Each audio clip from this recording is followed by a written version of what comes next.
Welcome back, everyone. Welcome back to another week, another edition of the Korean StarCraft League of KSL. Oh, it's just been far too long. Welcome, everyone. Welcome. It is good to be here. Good to be back. And oh, this is an interesting map. It's fine. It's fine. But we are back here with our weekly edition of Korean StarCraft, and I hope you've all been enjoying your weekend of a week even of Masters Coliseum. We're going to be taking a break. Masters Coliseum is going to be on hiatus for a couple of days until Monday, of course, until the start of the week. But until then, we have plenty more StarCraft available for you. And we're diving right in. Spawning in the top left-hand corner of Site Delta, we have the American Protoss player, the Blue Protoss representing Metrino Esports. It is Estrella. And spawning in the bottom right-hand corner, we have as opponent, we have the Taiwanese Protoss, the red Protoss player representing Starlight Twinkle. It is Nice. And very quickly, of course, I'm your host, Live VIP. With me, I'm joined by the lovely people in the chat. Speaking of the lovely people in the chat, big shout to Jeff Bezos. Thank you so much for subscribing for 9 months. Thank you, Papi. Thank you. Oh, we made a child. Thank you so much. We appreciate the support as always. And again, even though we don't have Masters Coliseum over Saturday and Sunday, we have plenty of StarCraft going on. We have KSL, we have the Christmas Cup, we have OSC King of the Hill later on tonight as well. So plenty of StarCraft, plenty of games to be had. We'll do my best. We'll do my best to bring it all to you. I believe there's also like a coffee cup going on later on in the evening as well. So a lot of matches, a lot of games, a lot of events. Be sure to be there. Be sure to be there. Otherwise, we're here for our bi-weekly dose of Korean StarCraft. Now, I should quickly get into this as well. Those that are curious, this event used to be weekly. The KSL used to be a weekly event, which is why it's been a while since we've had this. It's been a week. It's been 2 weeks, actually, since the last KSL. Exclamation mark KSL in the chat if you want to help support this tournament, if you want to help support the Patreon. At one point there was a lot of support for the Patreon, but the support has waned a little bit, and but Chickman and Dave Tesla wanted to do the best they could to keep it running, and as a result, the compromise is this event is now bi-weekly. Every 2 weeks, we have the KSL. Potentially, in the future, we could have this a weekly once again, depending on the support on the Patreon, but for the time being, it is a bi-weekly event. So, again, if you want to support it, Patreon is there.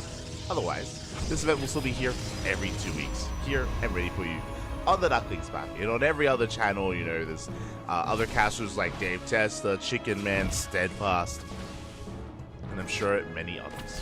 For now, though, we're getting to our openers, and we do have both players going for gate expands, but I see a Robo, I see 2 more gateways, I see a 1 base all in. Hello, Australia. Aye. So Australia going to be doubling down here into 1 base all in. Meanwhile, ooh, Nice is the first to expand. Going to be going into his Nexus, going into his tech of choice as well, Twilight Council. This is risky. This is a risky maneuver here. Nice going for a Twilight Council. Does assume it's going to be a standard game, not a Robo, not a Stargate. Nice is going to be in some trouble. Does take down a Stalker though. Oh, going to be shading 1 for 1. Going to be trading 2 for 1, so a good trade overall here for Nice, as the Stalker does barely manage to escape. Proxy Pylon is on the way. Reinforcements are going to be on the way across the map as well. And looking at the vision here, Nice has seen this. He knows. He at least sees the Pylon. He confirms the lack of expansion as well. Big scout here with the Zealot. Zealot doesn't really do too much damage, but does confirm the lack of expansion. Nice going for a Dark Shrine as a follow-up here.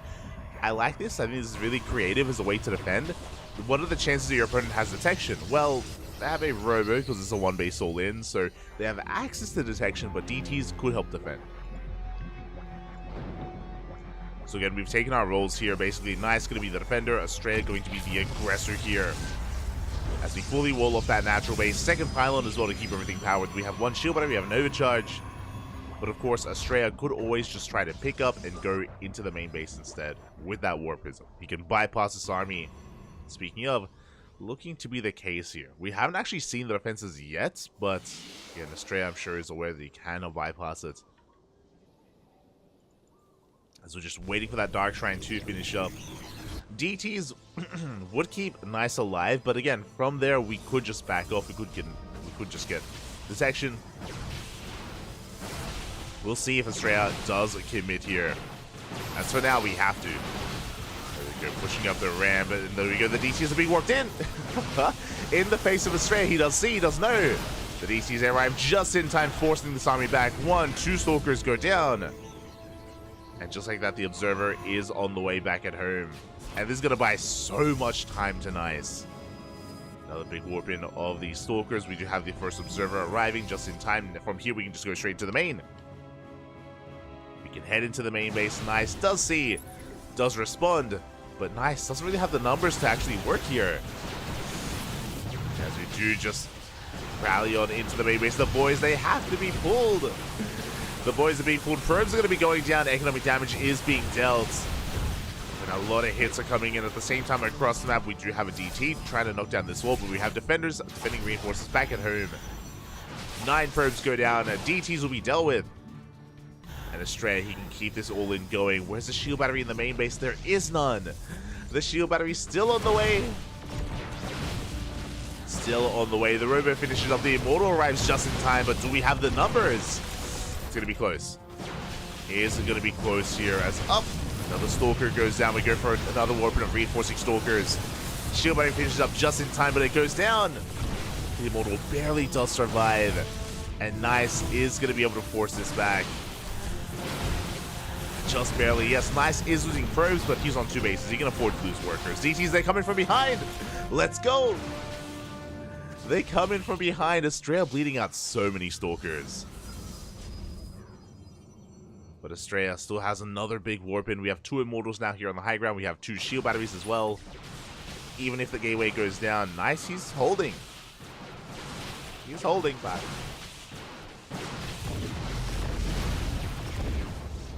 Immortal's getting some hits in. Behind this, Estrella is going to be taking his expansion. I do like this, actually. Fun fact, Estrella is ahead in probes, so we can try to ease into a bit of a longer game.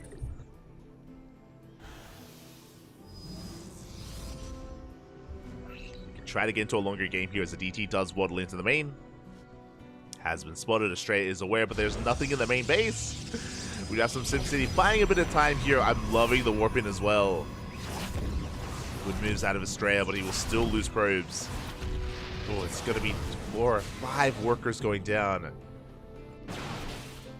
the same time, Prism into the main. Ooh, gets shut down as well. Nice. He's popping off. Some brutal force fields here, but we do juggle over the wall. And Nice is just having his way with this army. Again, good control overall. Force field was a little bit wasted there. We have to be careful not to overextend with that Prism. Nice is going to be rallying across them. He has dealt with the War Prism. He knows he doesn't have to stay back at home. He knows he can focus on the main push.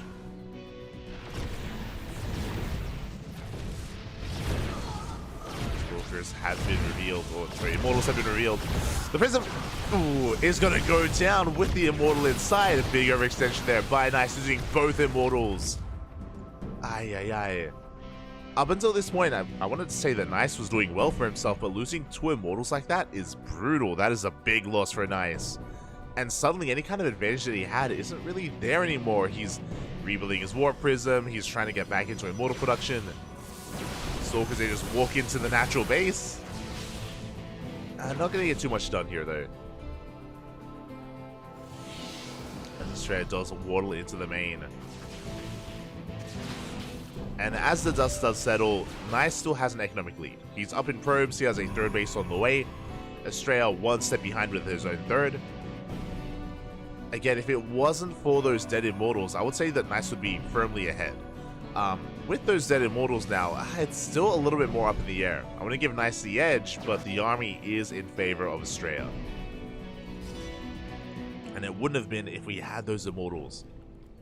Here we go, Estrella going to be going for a split push. Adepts into the main base. We have the main army right through the center. Nice, trying to go for his own War Prism harass. How about Adepts are going to be able to slip into that main. Now, defensively, we do have a shield battery. We do have an overcharge. How about Adepts, they get in. They get a probe. They get a worker kill.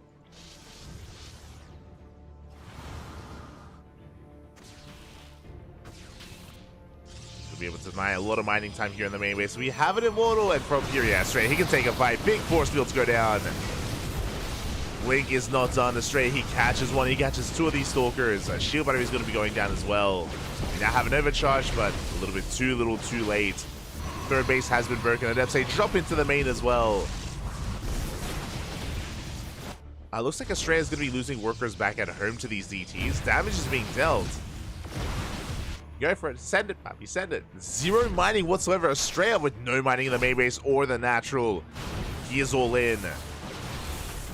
But it's still just a bit too much. Nice just doesn't have enough to defend here. Can he buy time, though? He does have force fields. The boys are coming. The boys are on the way. Overcharge is popped. Estrella just forcing his way through. Cybercore goes down.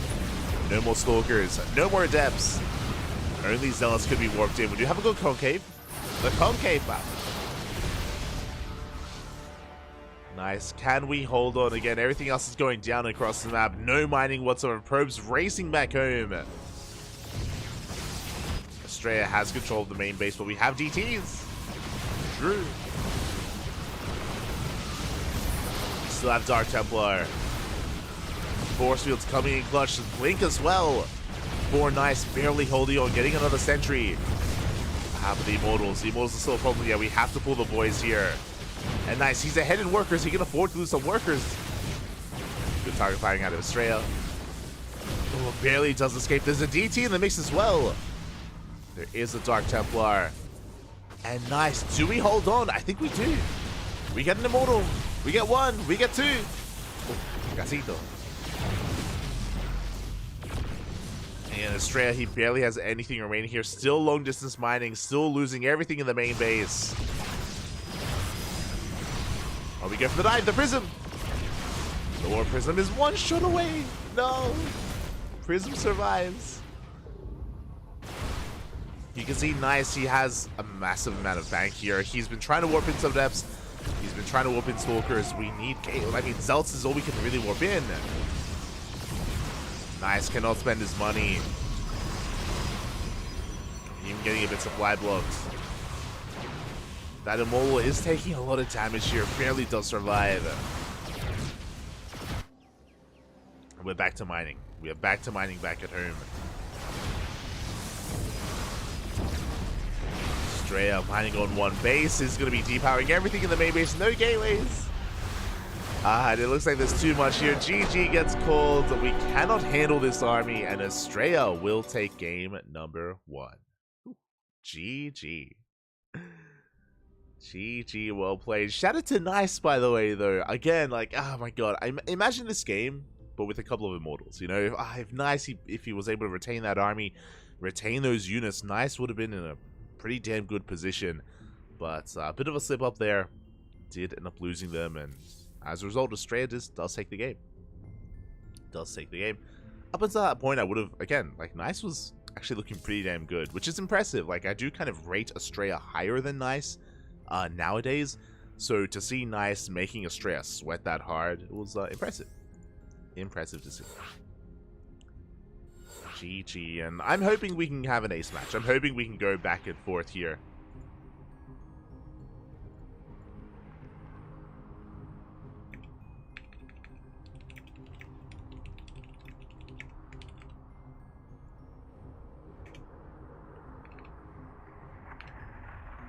Here we go.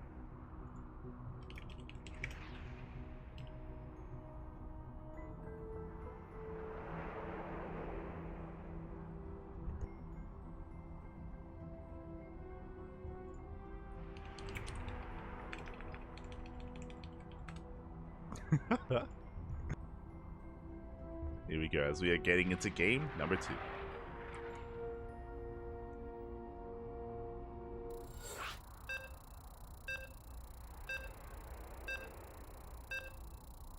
As game 2 is going to be on hardlet. Going to be on hardlet here. Again, a very short rush distance map once again between Australia and Nice. And we'll see. We'll see if we can bring it back. We'll see if we can force an ace match and force a game number 3. Personally, that's what I'm rooting for. That's what I want, Bob. Let's go. Spawning in the bottom right-hand corner of hardlet, we have our American Protoss player representing Maturino Esports, leading the series 1-0. It is Australia. And spawning in the top left-hand corner, we have as opponent, we have the Taiwanese Protoss player, the Red Protoss, representing Starlight Twinkle. It is Nice.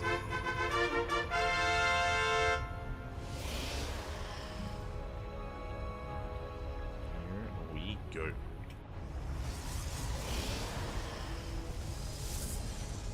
Again, it was a very chaotic game number 1, and something that did lead into game number 1 as well, kind of a big factor, was the fact that there was a ramp. There was a ramp leading into the natural, which means that's why both players open up Gate Expand. It's why Nice went for the economic opener. It's why Australia decided to go for the 1 base all-in. Now, as a result, as because of the current map pool and because of the, I guess, new meta of maps, there are very few maps that actually have a ramp leading into the natural. So game 2, 2-gate. Should be a 2-gate opener here from both Nice and Estrella. This is something that I'm not too sure if I'm on board with, but this is very unique to Estrella. If you've watched his PvPs, you would know, but Estrella, he actually doesn't go for gate expands with the gateways walling off the natural base, or sorry, walling off the ramp. He actually creates SimCity here in his mineral line instead. There's a bit of a give and take here. So the plus side of this is that if you are being one base all in, it means that your gateways are safe. It means your gateways are protected because they're further back. They're not exposed here at the ramp like they otherwise would be. The downside here is that you are vulnerable to adepts. It means that it is a lot easier, much easier to actually shade into the main with your adepts and get into your mineral line and kill workers. So again, there is that give and take. We'll see if Nice can take advantage of him. Nice, of course, with the probe scout does confirm the second pylon and does confirm the gateway position. Likewise, second pylon is also in the main base of Nice, and this makes sense. So Nice, he scouts the opener, he sees the SimCity, double adept, and Oracle. It's going to be a Stargate opener. There should be Oracles, so Oracles and adepts to harass. It's going to be on Estrella to minimize his losses. Here we go. Also, I have my eyes on this probe, as we are going to be rotating back in.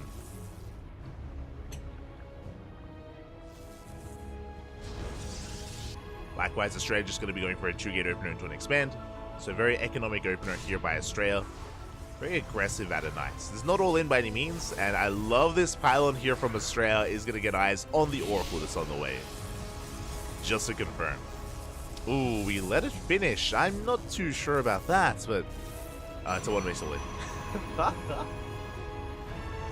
One base all in here out of Nice. Going for that gateway across the map.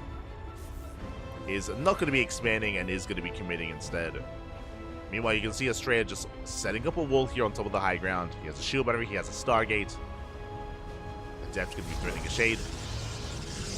Does wall off. Here we go. Nice, setting everything he has across the map. Now, Estrella sees everything. He's fully aware of the Oracle. He does confirm the lack of expansion. Estrella now knows it's the one base all in. Void Ray on the way. Good choice here out of Estrella. Void Ray is in production. We go for the dive. Shield battery is done. The Oracle won't find any more damage here in the main base. Probe will have to be replaced here, as one worker went down. And Estrella actually warping in across the map, and I believe it's gonna be close up. Ooh, it's not gonna finish. Estrella trying to be cheeky here, warping in into the mineral line, but alas is denied. So clutch moves there out of Nice. He comes in with double Oracle. He can one-shot probes. He gets two. It's two workers in the main. Additional adepts are on the way. Now, once you hit critical mass of adepts, you can ignore the shield battery. I say that you can focus it down. We do have 6 adepts available. Now, because of how, like, our setup here, we actually don't have to go into the main. We can just shade into the natural. That's what we do. Shade into the natural. Probes are getting picked up. But there are 2 Void Rays here. We're going to get a lot of probe damage. That's true. A lot of workers are going down. 9 probes full here. Just like that, Nice takes a worker lead. He's taking a later expansion, but again, he has taken that worker lead overall. Shading once again past the army. The wall is up. But we slip in, getting even more probes. Oh my god. At a cost though, an Oracle does go down, finally. And Nice is backing up. And he's going to be feeling pretty good about this position. Nice, he's up, what? 9 probes? Jesus.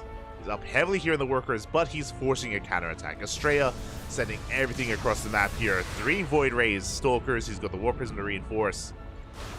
Yes, Estrella has been taking a big blow to his economy, but his army is looking insane. And Nice, he's not ready for this. He's not ready for a counterattack. Not ready for a push. Because they're focusing on harassing. Other boys have to be pulled, and this may just be too much. Estrella rocking up here with 3 Void Rays. Forcing back the army, depowering the gateways.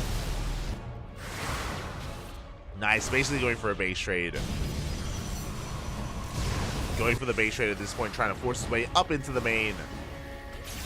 Big Sage strapping. Yeah, GG gets called. He cannot deal with it.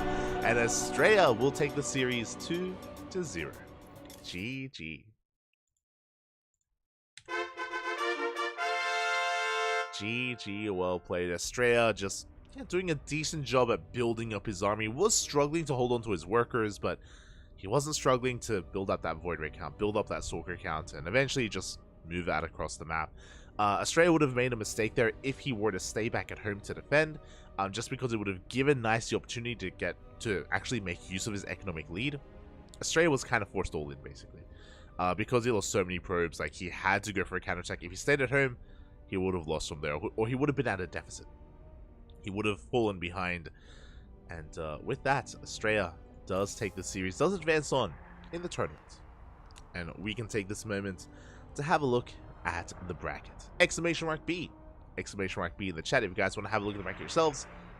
Let us quickly go over it. Here we go. We do have quite a number of players, quite a number of Protoss, especially in the upper half of the bracket. We have Nightmare versus Cyan, Classic versus Slayer, Parting versus Rebellion, and Hero waiting in that second round as well. So a lot of Protoss, basically a Protoss player confirmed for the finals from the upper half of the tournament.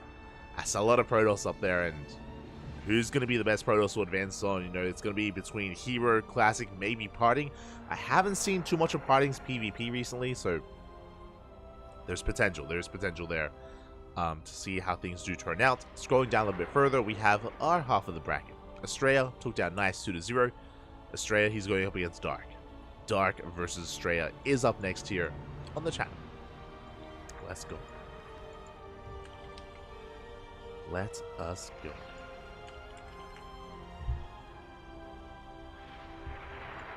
Just setting that up.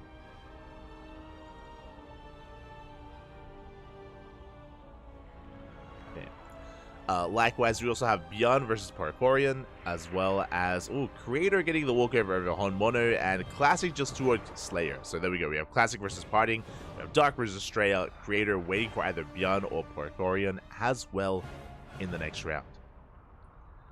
So yeah, I do think that there's quite a lot of potential here. I know that Creator's been looking damn good recently. He has been looking impressive. Likewise, so is Beyond, so is Dark. And really my eyes are on Estrella. I'm still not sure kind of what his form is like. I haven't been able to cast Estrella in a little bit. Of course, been taking again, he hasn't been as active these past couple of weeks with, you know, the New Year's and Christmas. Now getting back into it, and yeah, I'm excited. Excited to see what Estrella does look like leading into IM Katowice. Leading into our next premier event.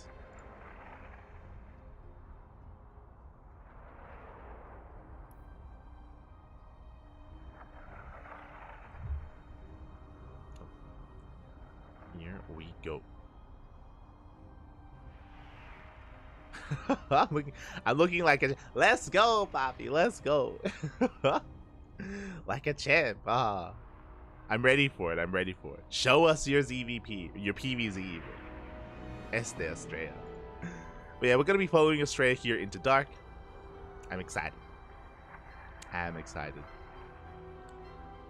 I believe if you do want to tune into some of those PvPs, I believe Classic versus Parting is going to be going on Chicken Man's channel, question mark. I'm not too sure what Chicken Man's going to be covering, but it looks like he is following Parting. He is following Parting, so if you do want to tune in to some Parting action, Chicken Man has you covered. Why aren't the rewards working? They're working, Poppy. They're working.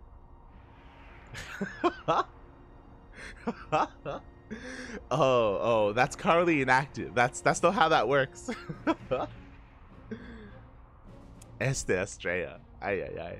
That's to request us a build, Poppy. God damn it. Alright, if I had to request a build. No. It's too much pressure, Poppy. Too much pressure. Just do what you like. Do what you like. Give us a good show. Steadfast with Beyond Creator. There you go. How do I beat Dark? Oh. I mean, look, it's been a hot minute. It's been a hot minute since we've seen Estrella go double robo, double war prism drop. Let's go. Let's.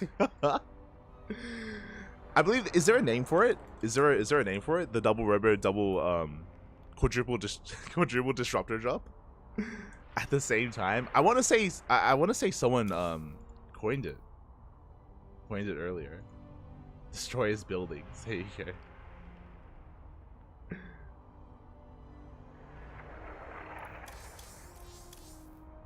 In my brain, it's the Australia build. I'm ready.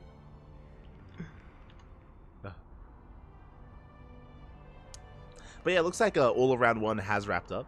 Cannon rush into void rays. Oh god. I mean, we have seen people cannon rush dark before. I mean, in a way. Specifically on Alkione, it's we've seen classic and hero cannon rush dark. Just a nice goal. Consider it. Oh, let's go. Think about it.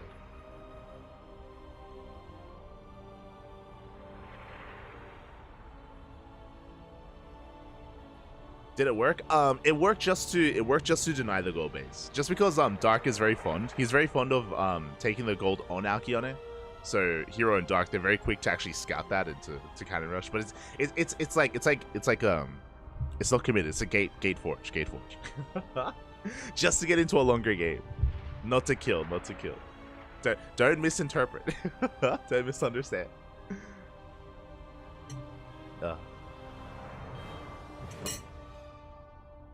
But best of luck. Best of luck, Bobby. Best of luck. Show him a whole new world. Oh, it's gonna be beautiful.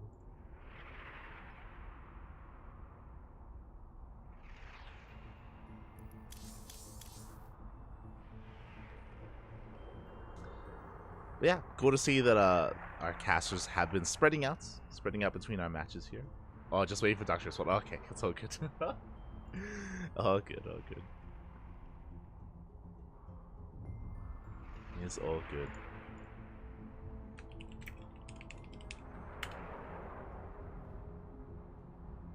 So I'm just double checking something. I am Katowice. Have we do we have brackets? We do. Oh my god. I was like, have we drawn groups yet for IM? We have. Where's Estrella? Oh, you're in. Oh my god. You're in Group C, Pop. You're in Group C. I look forward to it. I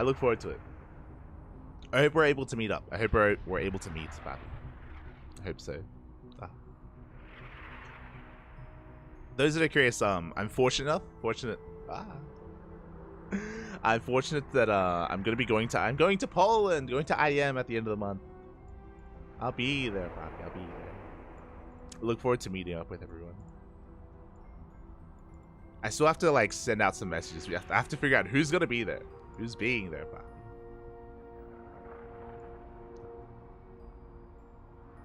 It'll be fun.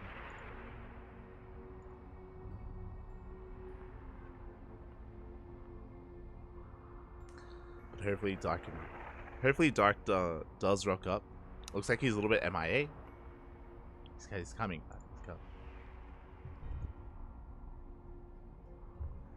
But because of the break, I guess we're gonna be going on last IM Katowice was so good. Let's go.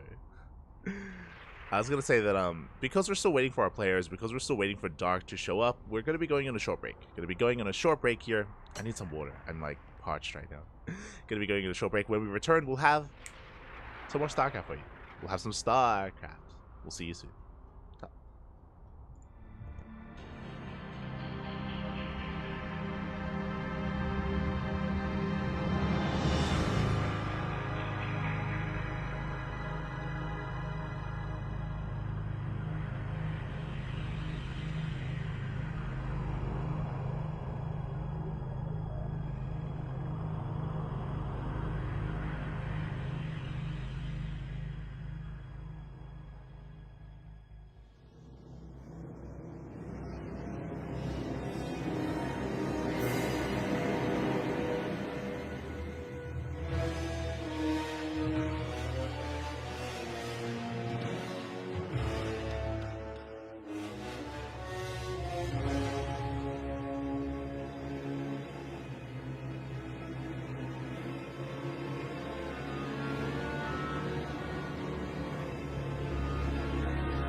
We are back. We are back here. Hope you enjoyed that break. Hope you enjoyed that lovely brutal OST as we have returned with our second round of the tournament of the KSL.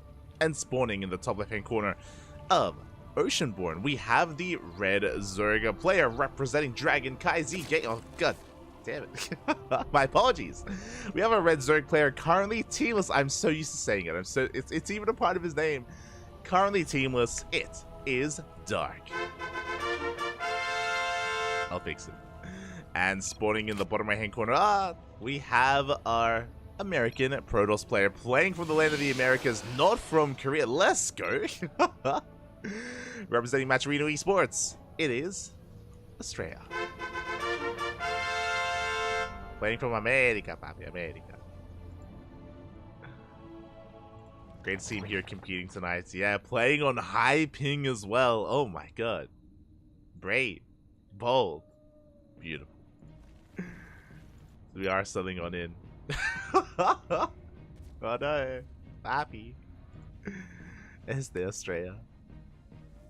As we are selling into our game, it's going to be a gate expand setup here by Estrella. Going to be a gate expand into, I imagine, a Stargate opener. But I said I imagine because Estrella can be crazy. He can be wild. He can have a unique outlook on a lot of these matchups and can be very creative. Can be very creative with his playstyle. I know that he was joking a little bit in the chat as to like what he should do and what kind of build he should play. And he has a lot available. He has a lot available to him. I was joking earlier about a Robo opener, kind of a double Robo quadruple disruptor play that we have seen Estrella whip out in the past. But it can be quite difficult to actually make that work against a player of the caliber of Dark because Dark is so willing to punish you and so willing to take advantage of you as well. So I'm curious. I am curious here to see what Estrella brings to the table. And likewise, how Dark handles it. We're going to be loading into Oceanborn with a shorter rush distance by ground. We have seen at times Dark struggle with something like a Stargate opener into Glaive Adepts. Something more aggressive that is hidden, I should emphasize. We'll see. We shall see. This probe going to be dipping into the natural, just trying to get some scout information. There it is. There. Is he doing it? I was half joking about the double Robo play. Are we going for a Robo opener? Looking like a disruptor drop, not gonna lie. He's doing it. Probe is gonna be pulling back. Overlord is gonna be forced back as well, and there is a build that Estrella is known for. Other players have been doing it as well recently. I want to say some of the Europeans have caught on, and we were able to cover it not too long ago. But specifically, like this, with a Robo opener like this should be a disruptor drop, but I believe Estrella has a specific build where he goes for a second Robo. And there it is, the Bay is on the way. We have a disruptor drop coming out. Let's go. Estrella, he was listening earlier, Pop. He was listening. Let's go. Meanwhile, ooh, we are going all in. This is dangerous. This is very dangerous. As Dark, he's not going to take it lying down. He is going for a very early Roach Horn. This was what, like a 3-minute 20 Roach Horn timing. Dark is going to be going all in. And Dark doesn't really know what's going on, but neither does Estrella. Estrella going to be moving out with that Observer. There's a second Robo! He's doing it. So if you were here in the chat earlier, I was joking about the double Robo into quadruple disruptor drop. I think this just dies. I'll be honest. We have very little to defend. Very little here to defend. Disruptor is going to be crucial here in the defense as well. Speaking of, Disruptor is on the way. But Dark, he's cutting workers at 40, and he is amassing Lings and Roaches already. We're in a bit of danger here. This is, we're in a bit of trouble. Adepts, they do end up threatening that mineral line. Observer gets away. Looking at the vision, we are seeing saturation. We do confirm the lack of saturation here at the third base. That is the tell. And Dark, he's going to be going for a massive counterattack. Ravagers are on the way. And even if Estrella gets some damage done, there it is. The second War Prism. Let's go. Oh, God. Okay, so technically we can defend. If we can connect with our Novas, if we can get some beautiful connections then we can pull this off. Drones are going down. But again, Dark is going all in. Like, he's sending everything across the map. His goal here is to break into the natural. Meanwhile, we are massing disruptors. If we can land a good Purification Nova, then maybe. As Australia moves out, and he does come across these Ravagers. He's aware. He sees. He sees, Papi. Can we deal with it? Up. Never goes up. Well, we get one Ravager. We're going to get a second Ravager as well. Decent connections, but there's a massive amount of links. We're buzzing through into the natural base. Overcharge is popped. And the wall is being broken. Clutch wall there by Estrella. Back. Able to wall off. Once again, the bars. No, they bring down the prison. The prison does fall. We got one more. We get one more Ravager. Boys are being pulled as well. I mean, the Ravagers are going down. We're kind of defending. Kind of. A little bit. As the Lings have arrived, and ooh, much micro there, able to save that Disruptor, pulling back. But the Lings, they flood in. The Lings, they do flood in, and there's just too much DPS here. Too much Zerg. We're running out of Ravagers, but they've done their job. They've broken the wall. They've broken into the natural. So far, minimizing our losses. Never goes up. Doesn't quite connect. We have Colossi. We have Colossi on the way. If only we had them a little bit sooner here. Maybe we could have defended. As GG does get called, and Dark will be taking game number 1. GG. GG. Well played. But a big shout out to Australia though. Big shout out to Australia. Did put on a show there, and I mean that build from Australia again has potential.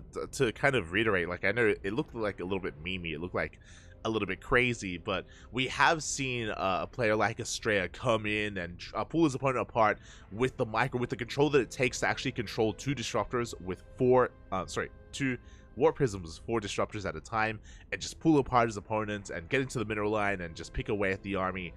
It can be chaotic, it can be wild, it can be crazy. Unfortunately, here in this game, it's Dark that we're talking about. And Dark, he is so willing to be the aggressor, be assertive, and be in your face with the all-in.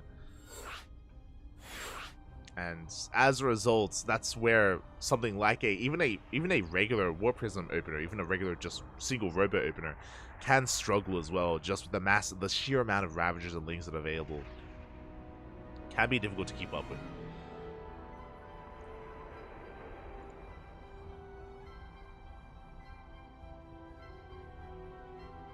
So we are as we are getting ready for game number 2.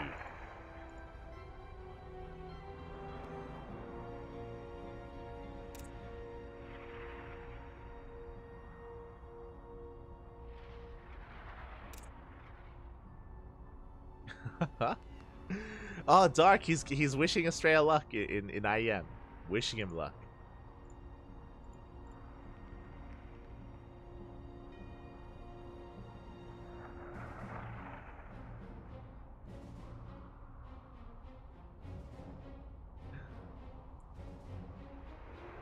Here we go. They're actually just talking about the IEM groups.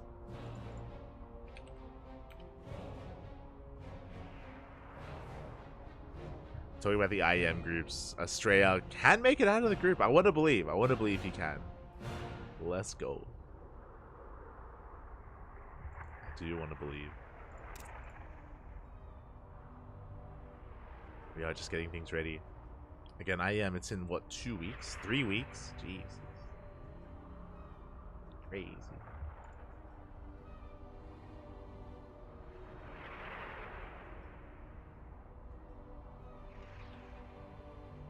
You're ranking Solar or Dark higher? I think they each have their own strengths. I do think overall Dark is a bit of a stronger player. Overall, when it comes to certain matchups, I do actually really like Dark's ZVP a lot more than Solar's ZVP. When it comes to ZVZ, I think I want to give the edge to Solar. I think I do favor him a little bit more in that matchup specifically. And when it comes to ZVT, oh, they both struggle. They both struggle against Terran, Bobby. I have a hard time betting against Dark. I have a hard time betting against him. I want to give him the edge. I want to give him the edge overall. But yeah, here we go. We are getting ready here for our next matchup.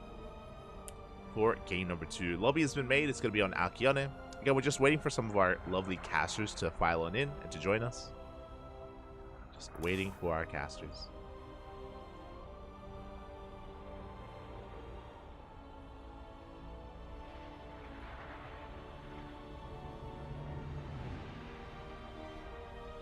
But yeah, it does defend. Like the problem is that especially when it comes to Solar, I wasn't really rating him too highly, and then he won GSL.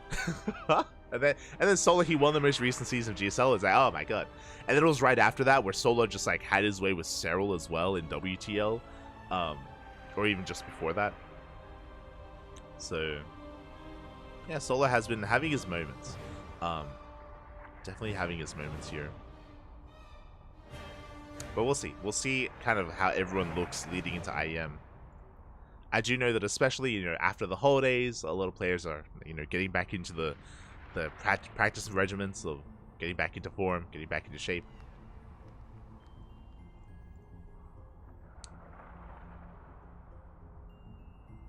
Good to see so many players getting involved here in KSL as well.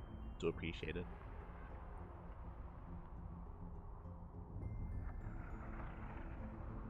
I guess December and January was probably a good time for both Stormgate and Stormgate and Zero Space to kind of release their alphas and betas like to the players, just because like that's the time when it's a bit of, it's hard to say it's an off season. There's like almost never an off season in StarCraft, just because there's always events going on. But like that was maybe like the lull after DreamHack Atlanta, where players had time to like invest into other games.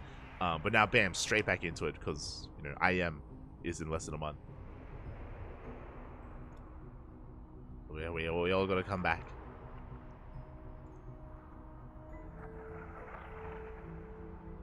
Hello, Marblite. Hello.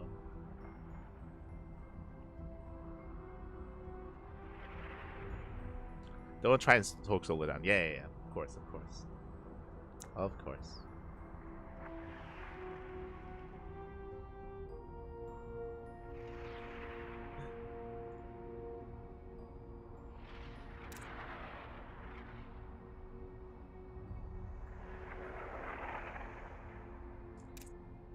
But it looks like we are just waiting for Dark to prepare himself to get ready for our next game.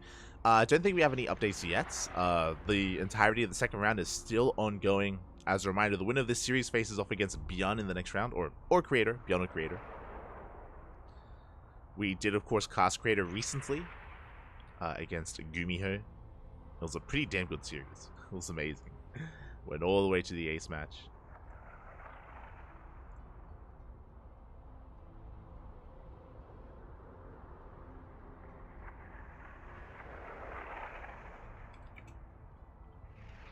And what are our show matches this week? Just double checking. Oh, thank you so much, Bobby. Thank you so much. Jen Dobre, Wormsick, and a big shout out to Jay Walsh Jr.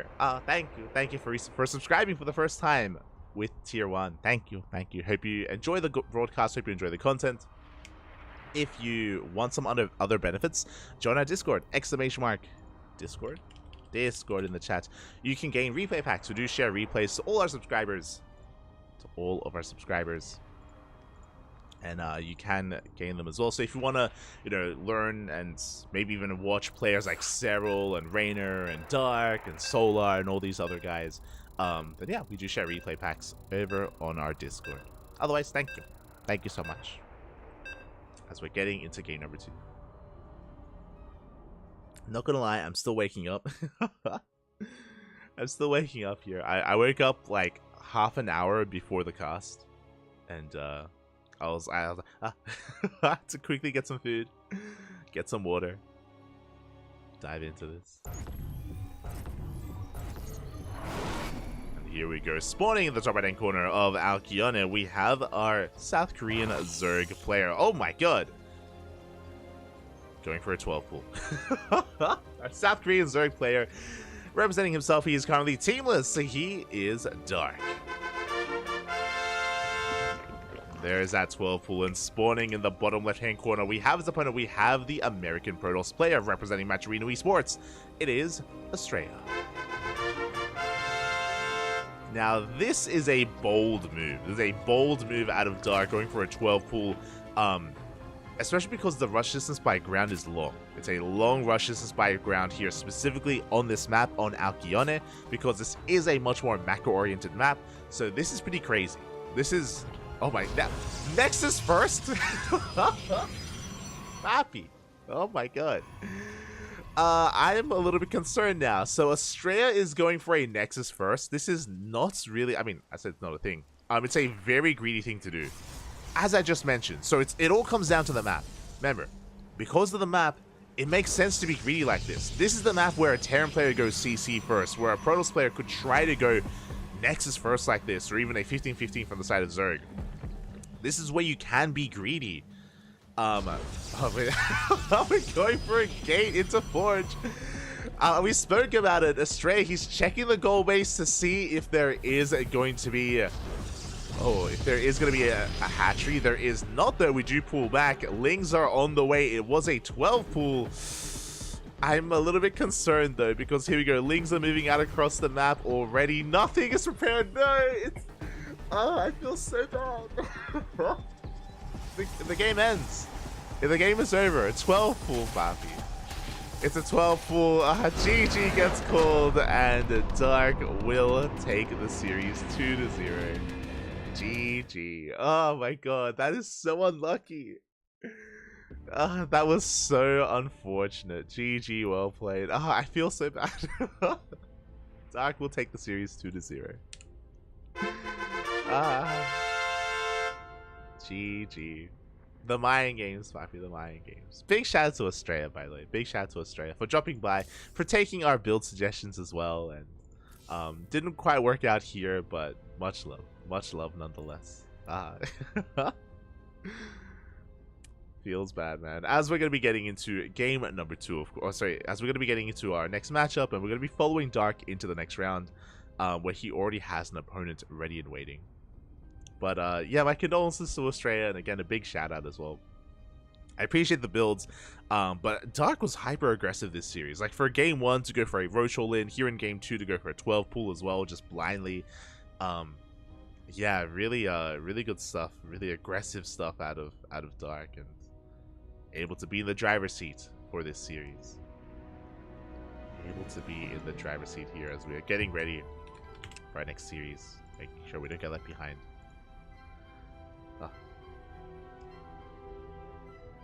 Here we go. I haven't played SC2 in years, but still love watching it. Like supporting the community. Oh, thank you, thank you. Do appreciate it. I feel like a lot of people are like that, to be honest. Like, it is not uncommon to hear that there are a lot of people that watch StarCraft that maybe used to play back in like Wings of Liberty or Heart of the Swarm or like early Legacy of the Void. But it like, StarCraft is a really hard game to actually commit to, like, to constantly like retain your skill and maintain your skill and improve. And there's a lot of people out there that just watch. They don't play, or they used to play back in the day. They don't have the time for it, but still enjoy StarCraft. So, good to hear. Good to hear. Good to hear. And thank you for the support.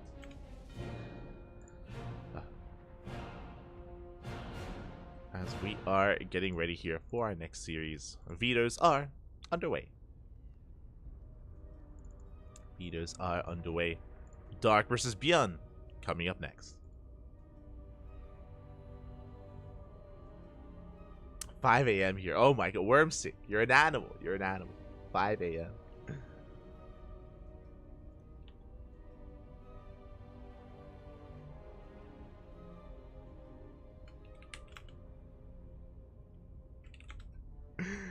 Oh god.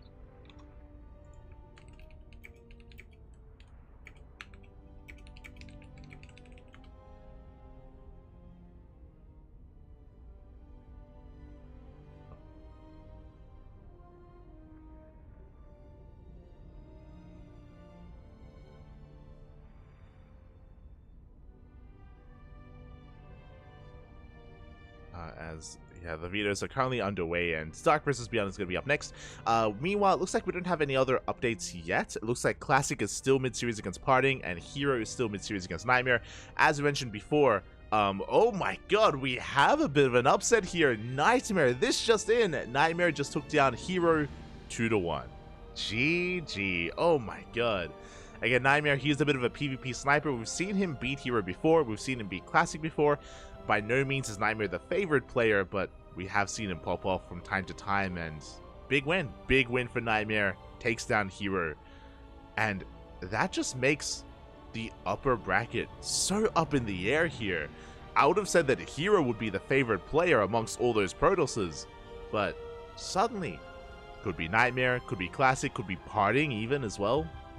Parting, I know he only recently came back, but typically mirror matchups are the matchup that you can ease into the easiest because it's changed the least over time. And I'm sure Parting is feeling comfortable in Protoss versus Protoss, so yeah, that could go any direction at that point. Big win for Nightmare, big win. We go. Bills and no, it's okay, that's right, it's okay. GG. GG, Bobby. I appreciate it. We appreciate it. I feel so bad, especially game 2. Game 2 was heartbreaking. It was heartbreaking, but I appreciate it nonetheless.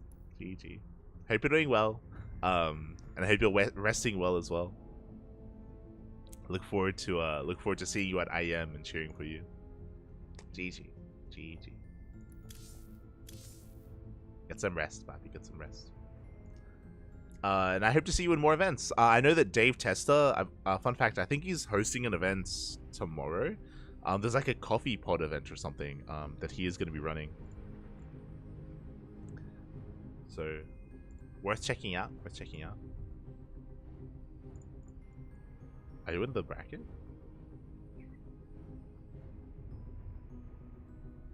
Here you go. I'll post it.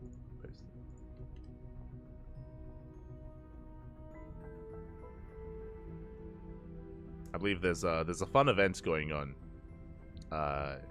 tomorrow, so yeah, if you're free, maybe drop by, Good stuff.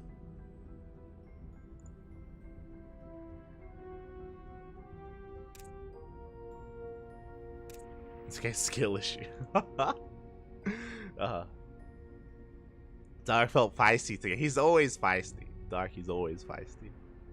He's an animal. Which is why we love him. Took a 12 pull to mimic a fraction of your power. Exactly, exactly. He had to cheese you. It was the only way, Pop. It was the only way. The only way he could win. Just cheese.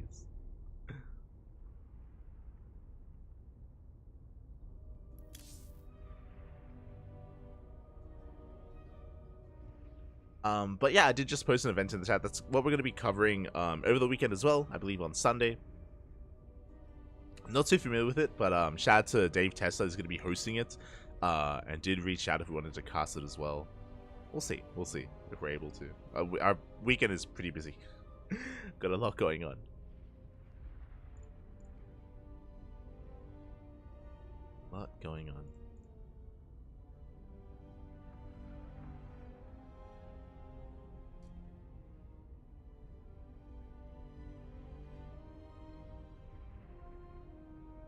But for now, once again, I guess we're gonna be going on a short break here. It looks like once again, Dark, he just needs a little bit of time, needs a moment to get things ready. So, gonna be going another short break. Short break. When we come back, we will have some more StarCraft for you. We'll have some more KSL. We'll have Dark vs. Beyond. It's gonna be good. It's gonna be juicy. It's gonna be amazing. We'll see you soon. See you soon.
So welcome back, everyone. Welcome back. Hope you enjoyed that brutal OST because we have returned with the semifinals of the Korean StarCraft League, week number 42.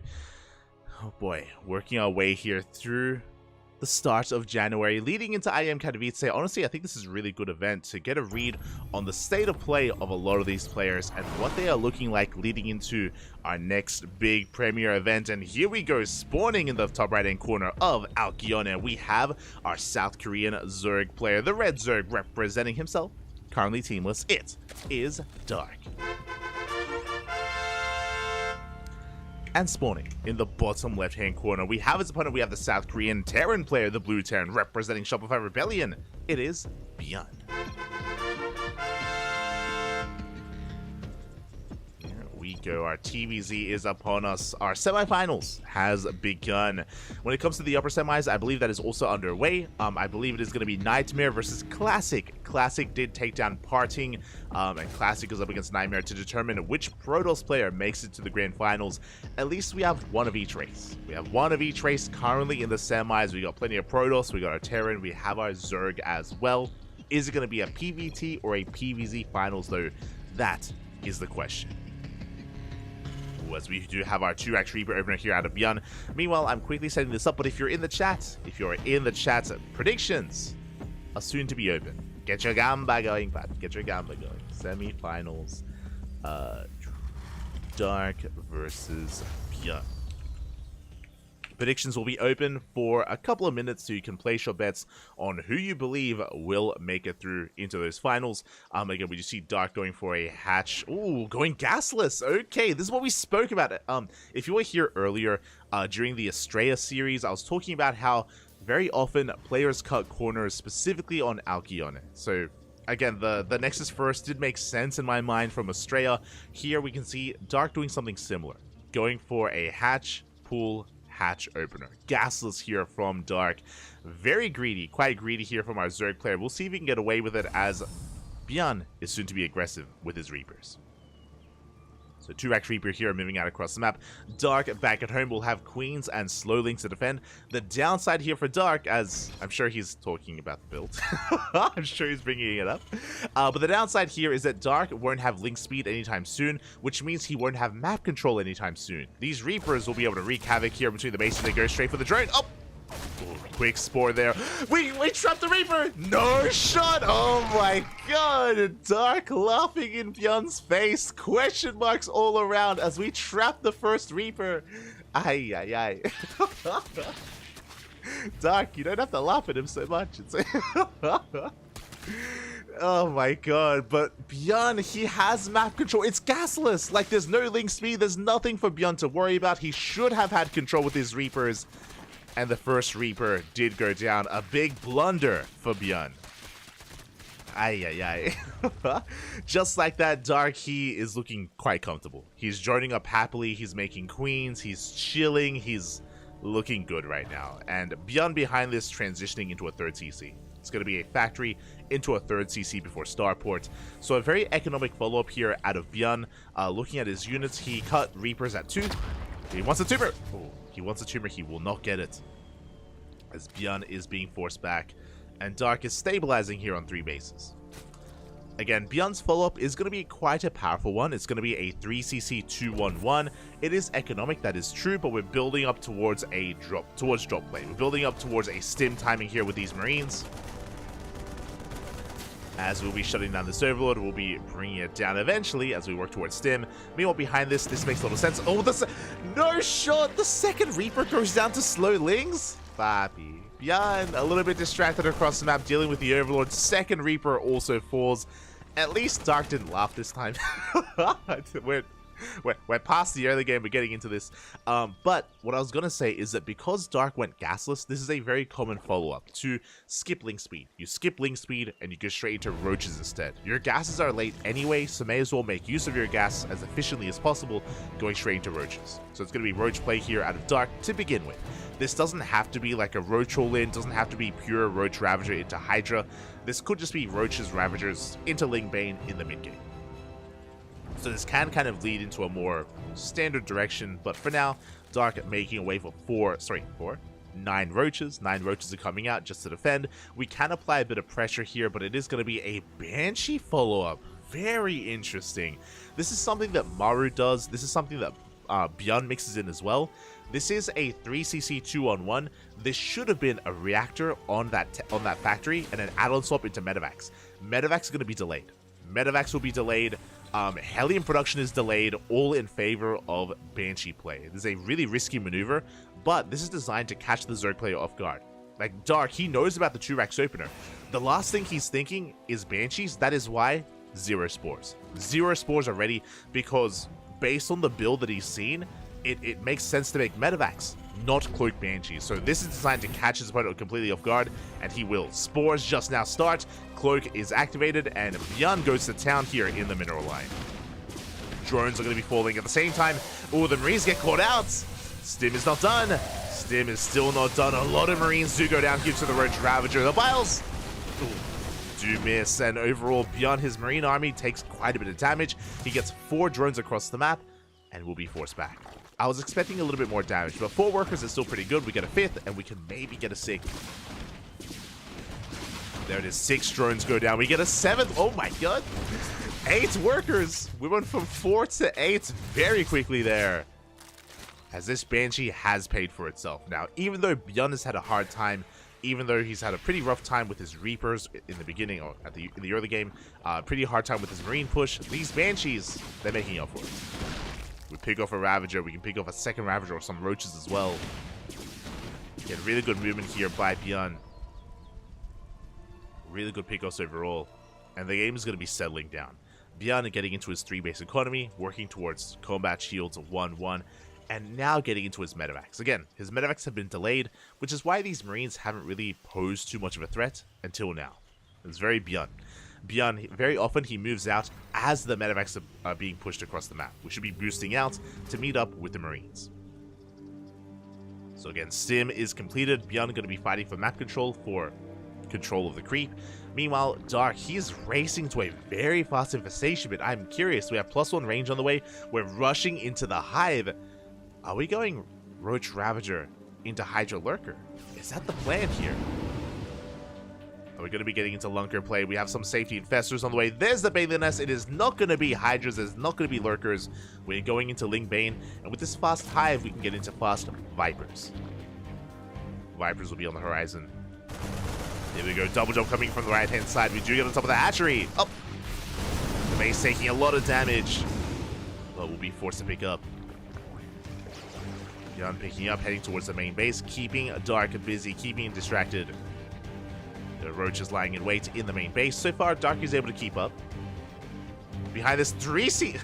we have 3 CCs in... 4 CCs?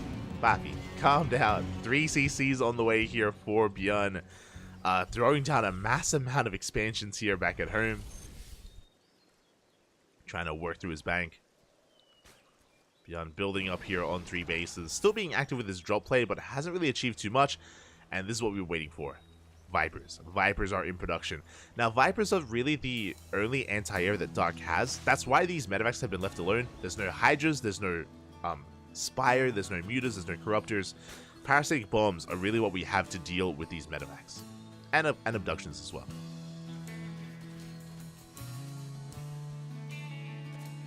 As we get into +1 melee, Ultra Cavern is thrown down, so it's going to be Roach Ravager into Ling Bane into Ultras here for Dark.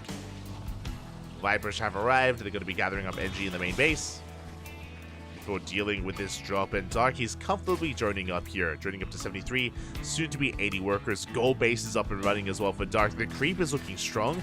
Even though Beyond was meant to be active with drop play, he's building up back at home here. He's walling up. He is turtling. That is the reason why he threw down so many CCs, so many orbitals.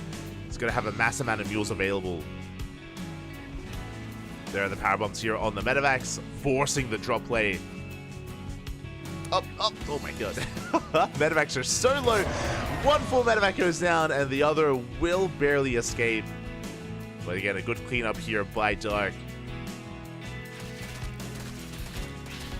He shuts down these rocks.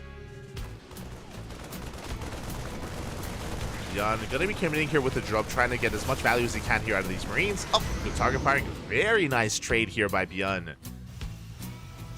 behind this, 3 more CC. We just keep throwing down bases.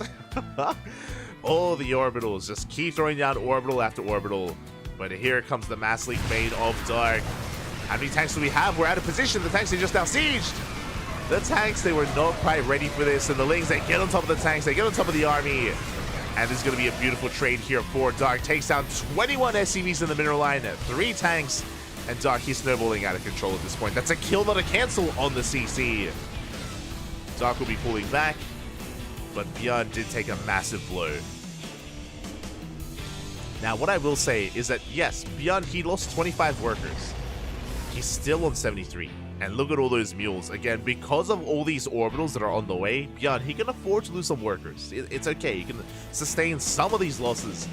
But the downside, because his tank count was reset, he lost 3 tanks in that fight. He lost a lot of Marines. That means that he's stuck at home. Beyond, he's stuck here at home. He's stuck defending, turtling, and this means that Dark can do whatever he wants. He's taking up so hard into kindness blading, into ultra speed. Greater Spire is on the... We don't even need the Greater Spire, but it is on the way. Dark just really establishing himself here, taking control of the entire map, expanding here towards the left, towards the right, spreading creep wherever he can. And he's remaxed. He's remaxed once again. A big blinding clouds here on top of the tanks. And the Ultras, they close the distance. Liberators putting in a lot of damage. The Ultras are being dealt with. But a couple of lips go down. We get into the middle line. Big fungal. Oh my god. Massive fungal on the army. We crash on in. We clean up the Marines. And so many of those ghosts. Oh my god. That was 2 ghosts going down. 14 Marines, 3 tanks. We did lose some Ultras, but Dark, he can afford these trades. Remember, Dark, he's happily mining on 88 drones. He can remax, rebuild once again. Beyond is still in the back foot. Because of all these trades, he's still stuck at home. Now, he is soon to establish this goal base. If Beyond can stabilize, if he's given a little bit of time here to remax, then Beyond can start being active. But until then, he's kind of stuck at home. Lings, they come in once again. They get a tank. They get 1 tank, just barely. A 2nd tank goes down. Good snipes. Overall, this was a better trade for Beyond. He did lose 2 tanks, but he traded very nicely against all those Lings. That was 7. Look at the trades here. 72 Lings for 1 tank. for 2 tanks. 2 tanks, a ghost, a handful of Marines. This is a brutal trade here for Dark. And this is what Beyond is hoping for. He's hoping that Dark overextends. That he just like trades too inefficiently into the wall of tanks, into this defensive line. That's what Beyond is hoping for. He's going to be absorbing these attacks. Meanwhile, Dark, he comes in from the left-hand side, coming in from a different angle. Tanks are in position. Good blinding clouds. Good blinding clouds. The Ultras are getting on top of the ghosts. The Ultras, they close the distance. They collapse on the army. Tanks are going down. Lings, they're flooding into mineral lines. It looks like Dark's main army is going to be forced back, but he gets on top of those ghosts, and he is wreaking havoc here in the natural. SCVs are going down. And once again, Beyond will hold, but he loses 16 and 17 SCVs. And he wants the final tank. He gets it. The tank goes down. Lings will be cleaned up. We do scan. But Beyond, he's still trying to stand up. He's still trying to lift himself up here. And every time he does, every time he looks to get up, we do see Dark rocking up just like this. Another big Ling counterattack. 27 SCVs went down and a tank as well. Just the constant harass, the constant... The Mailings! No! We get in! Get out of here! 30 SCVs. Lings from the left-hand side as well. They will be cleaned up. But GG gets called. It's too much damage, and Dark will take game number 1. GG. Oh my god. GG, well played. Dark, from the beginning, honestly, from the openers, he was in control of that game. He was in the driver's seat. It was so unfortunate that the opener of Beyond did kind of fall in its face. Remember, it was a Churax Reaper opener, and Beyond, he lost his first 2 Reapers without really getting much of anything done. It was so unfortunate, so unlucky. That's why there was a little bit of banter happening in the chat between Dark and Beyond, where they were messaging each other, because it was a a bit of a blunder there that Dark took advantage of. From that point, Bjorn was trying to recover, was trying to get into his kind of 4-base setup. He was able to achieve a lot with the Banshees. Like, the Banshees were great. Remember, the Banshees did a lot of damage. They shut down the Roach Ravager, they crippled the economy. It was very well done there by Bjorn, but the follow-up, that's what was lacking. The problem is that because he went for Banshees, that delays drop play. And Bjorn was never able to really be active, and that's what he's known for, right? Like, Bjorn, he's known for his multitasking, his marine control, his drop play, his ability to pull apart his opponent, but he just wasn't able to really bring that out against Dark. Wasn't able to in the end, and Dark was in control. And now we're getting into game number 2. I'm hoping for a back and forth. I'm hoping that Bjorn can bring it back here to the ace match. Here we go. And spawning in the top left-hand corner of side Delta, we have our South Korean Zerg player, our Red Zerg, representing himself, currently teamless. It is Dark. And spawning in the bottom right-hand corner, we have his opponent. We have the South Korean Terran player representing Shopify Rebellion. It is Bjorn. Again, Bjorn, he's down in this series. He's looking to fight back, looking to bounce back in game number 2. He's doing so with, once again, Raxes on the low ground. Now, this isn't a bad map to go Rax into factory, or Rax expand into a factory here on top of the ramp, just because of the defender's advantage. I'm curious how Bjorn pieces this all together and what build he goes for. Ooh, there it is. SCV towards the low ground, and we are going for the 2 Rax opening. So 2 Rax Reaper here out of Bjorn. And this time, he will not lose his first Reaper. I guarantee it. I hope so, at least. I hope so. Behind this, Dark going for a hatch gas pool. Remember, Game 1, Dark opened up gasless specifically because of the map, because of Alcyone. That's something that you can do. You can cut corners, you can be greedy on a larger map like that. Here on side Delta, a much more standard opening is going to be a hatch gas pool. With this, link speed should be on time, and we should be able to get into our queens and link production. Now, it's going to be on Bjorn here to assert himself, to out-trade his opponent, to be able to flex his control with these Reapers. Here we go. Reapers are on the way. They are in production. Likewise, Bjorn soon to be looking to expand as well. There are 3 Rax variations of this, but it's going to just be 2 Rax Reaper into an expand, into a longer game. Bjorn is going to be pushing. Is going to be moving out. He's got 2 more Reapers behind this. There is that CC on location. Dark being a little bit greedy, going for that 3rd. And we'll see if he will be punished for it. Reaper does arrive. Going to be dancing with those lings. So far, good control out of Dark. He doesn't lose anything yet. The drones are under fire, and he wants it! And he does get 1 worker. Big pickup. 1 drone goes out, getting another. Oh, barely will not. Second Reaper does arrive. So far, good trades here by Bjorn. Overlord gets into the main, confirms a factory in production, confirms that it is not 3 Rax Reaper. And now the goal for Bjorn is going to be to cancel this 3rd base. I mentioned before that it was a little bit greedy for Dark to take this 3rd. We'll see if he can hold on to it. As Bjorn does dive into the main base. Oh, the Queen's out of position. Another drone goes down. 2 more workers fall. 3 in total. Good trades here by Bjorn. Much better compared to game 1. As he picks up another couple of lings. Does manage to escape. This 3rd base is going to get up and running. It is not going to be cancelled. The 3rd base will get up, but we did lose 3 drones in the process. As Bjorn is going to get the hell out of there. Behind this, Stim is on the way. 3rd CC before Starport. This time, ooh, another tech lab. Okay, it looks like Bjorn is going to be going for Banshees again. At least that's what it looks like here with the add-on swap. Now the Lings move out. We catch the Reapers. Reapers will be shut down. A good movement there out of Dark. He does gain map control behind this Dark. He's droning as hard as he can, saturating his bases. And he will confirm Stim on the way.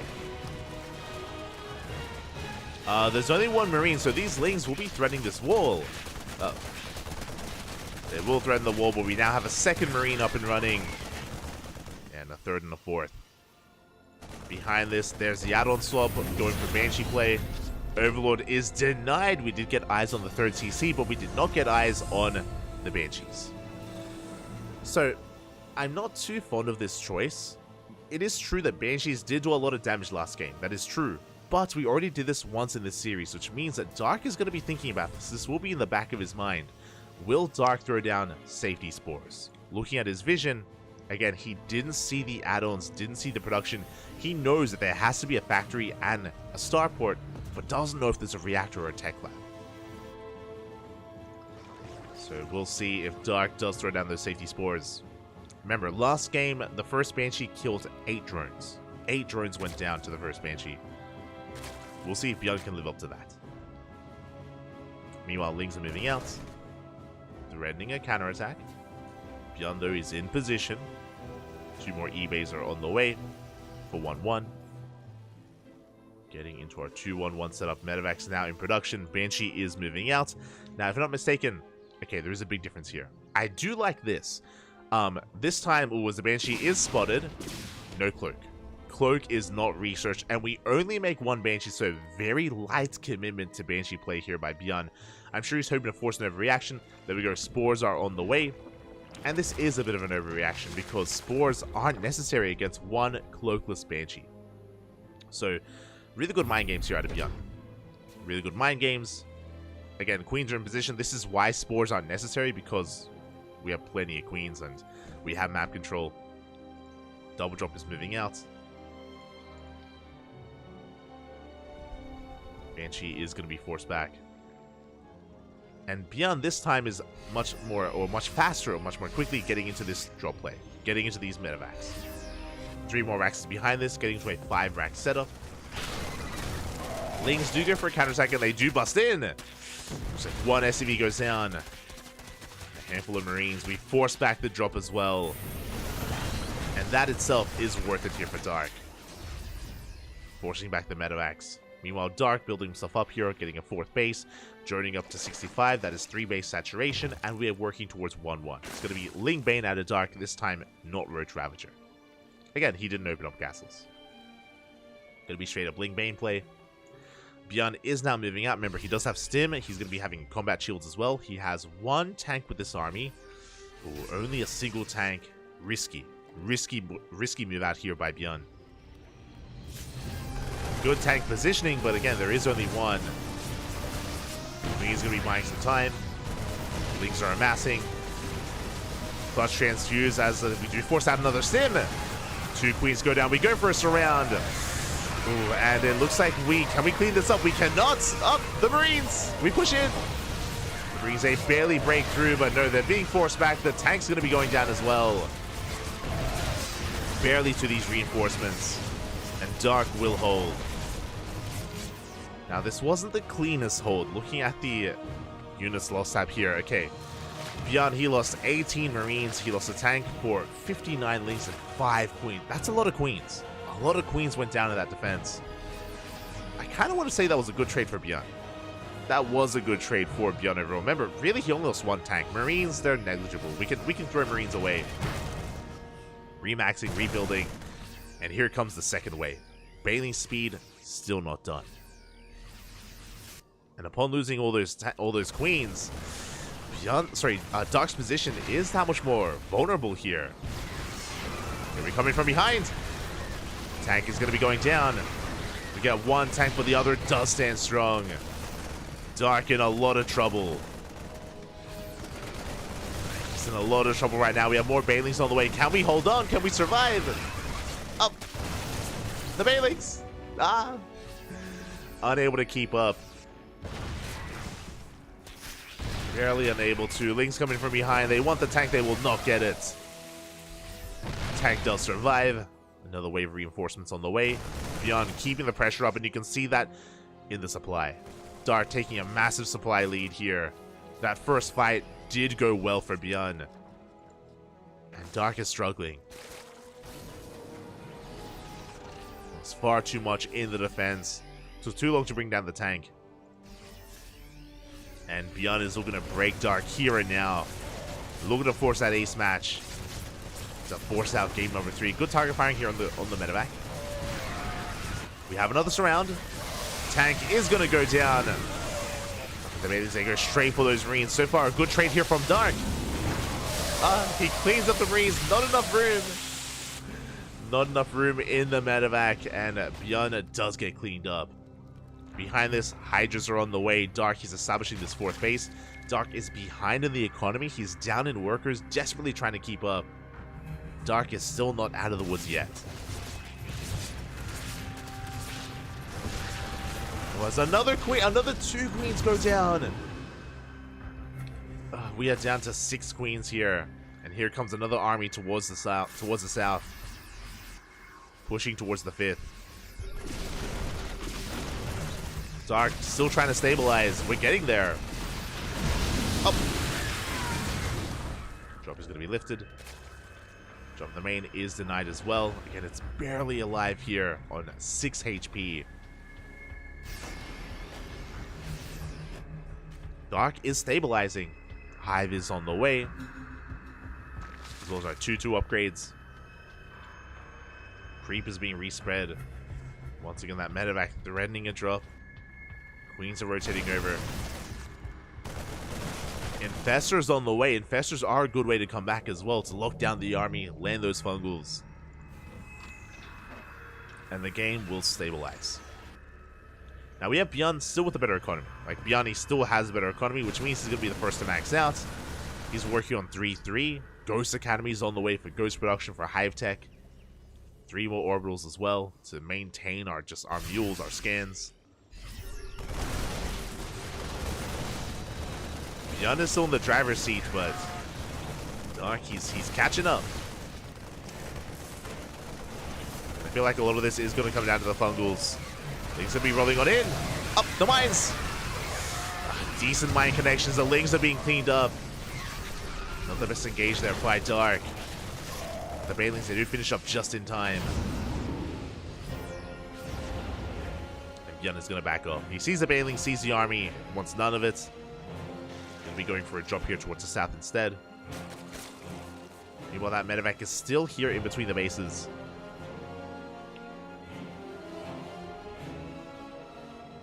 Pistol one. Get on.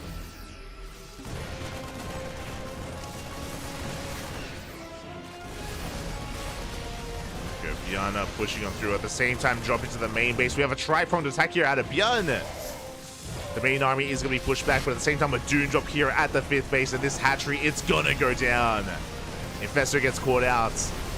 Dark being pulled apart. How good are the fungals, though?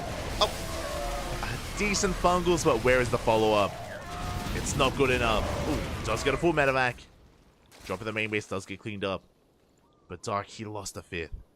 And that's what matters most right now. The fact that Beyond still maintains his economic lead, and Dark, his economy and his production is being affected. Beyond turning back around. The creep is spreading here on the right-hand side decently well towards the north. Dark does have a standing army, but he still needs to get this base back up and running.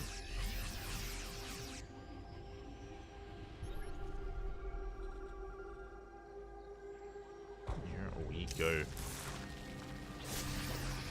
In chat, like, can we get new emotes? I think we have like 1 emote slot. I think.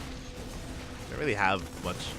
Don't really have much room for emotes, but we'll try it.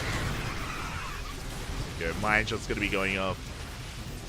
Yana pushing through towards the north here, pushing towards the bases of Dark. We do have our spellcasters, we have infestors, we have vipers as well for power bombs. Dark getting ready for a surround. Does collapse on this army. Well, that's a lot of ghosts. Good EMP here on the infestor. Decent fungals though. We do crash in. We shut down some of the ghosts, but there's still so much more behind this. Yanni maintains his position. Dark has to back off. Remaxing here with more lings.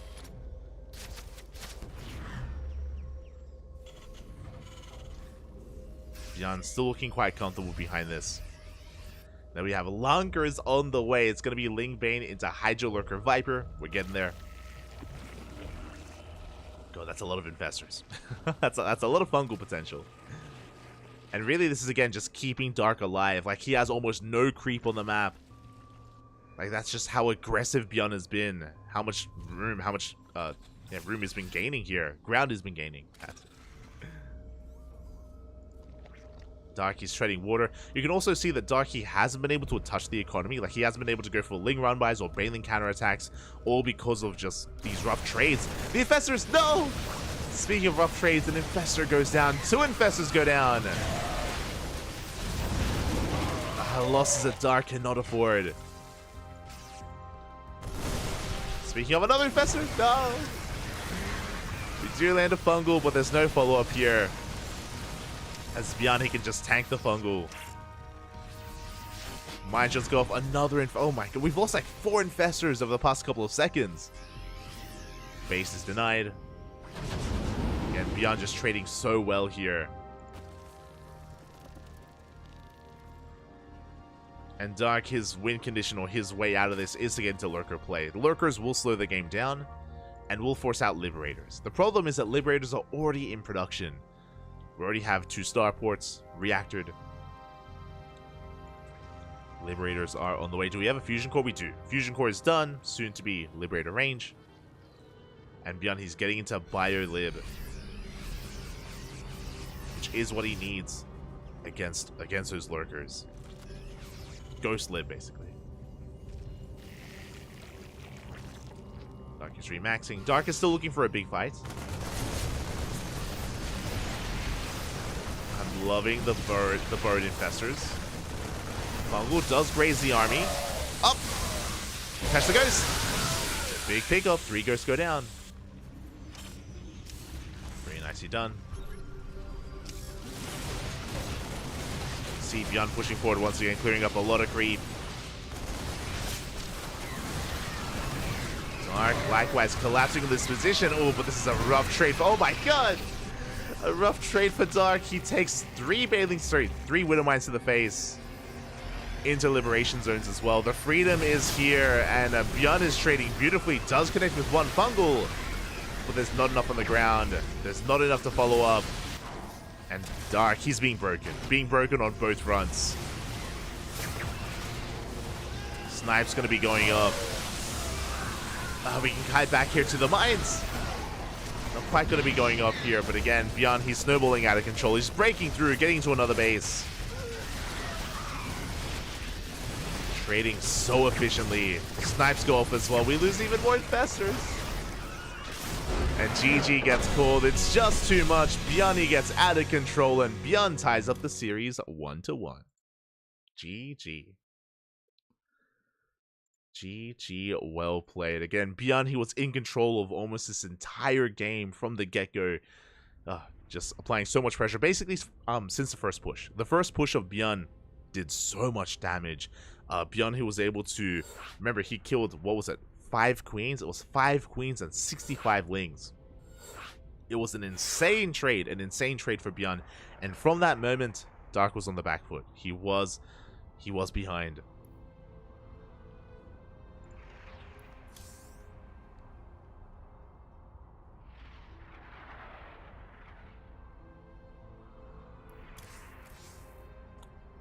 Dark was behind, and Dark was just struggling to, like, tread water and just keep his head above water at that point, and just was not able to.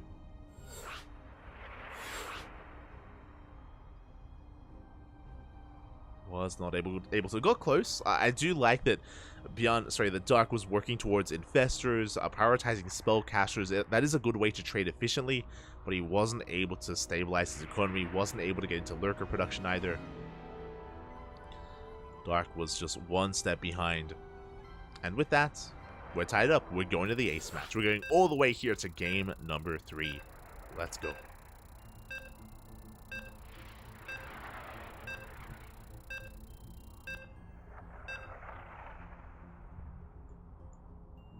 Here we go. Meanwhile, looks like we have an update from the upper semifinals. Nightmare, he didn't just 2-1 hero, Nightmare 2-0'd classic. Mate, he is popping off tonight here in the PvPs. Again, Nightmare is a PvP specialist, and that's where he can cause upsets the most. To bring down both classic and hero, very impressive stuff. Nightmare is waiting for the winner of this series in the grand finals, but who will it be? As spawning in the bottom right hand corner of Golden Aura, we have our South Korean Zerg player, the Red Zerg, being forced into the ace match. It is Dark. And spawning in the top left hand corner, we have as opponent, we have the South Korean Terran player representing Shopify Rebellion, tying up the series 1-1. It is Byun.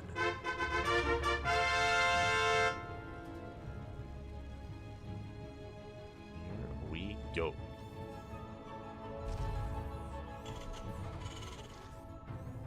As we are just going to be settling into this, we do have Byun getting into his 2 racks.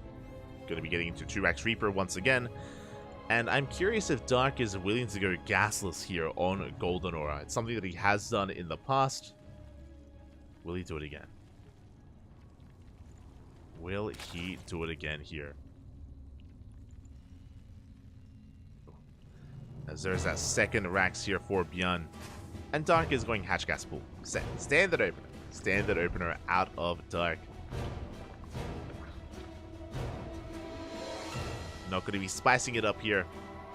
SCV Scout comes in. Oh, and we scout. Big scout here by Dark. It is going to be 3 racks Reaper here by Byun. The question mark as Byun is scouted immediately.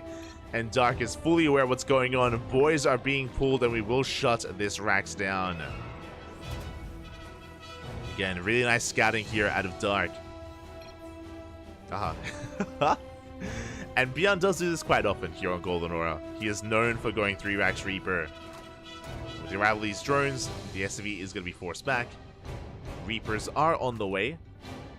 And Dark is going to have to get the hell out of here. Reapers are moving out. And again, the build has been disrupted here. Yeah, we force a cancel on that racks.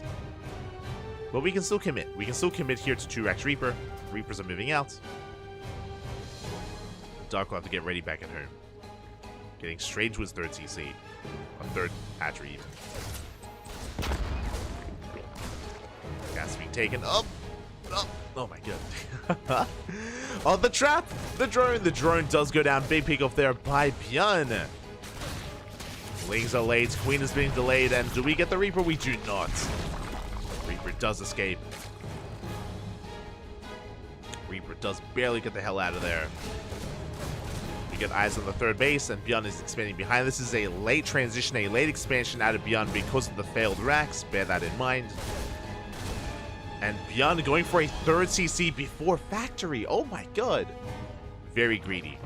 Very greedy build here, and it makes sense. Byun knows that he's behind. He knows he has to catch back up. So a 3rd CC is a good way to do so. Reapers, they slip into the main base. They get the Lings. They want some drones. Ooh, the Reapers will escape. They do slip away just barely out of the main base. Again, the Overlord did confirm, so Dark, he's fully aware of the 3rd CC before factory. He's fully aware of how greedy Byun is being. And do we try to punish this greed? That's the question. Like, honestly, Byun would be very vulnerable to a Bane Bust, something like that, for example. I know Shin would be so willing to bring that out. I wonder what Dark is thinking, though. For now, just droning. He's just droning, saturating his bases.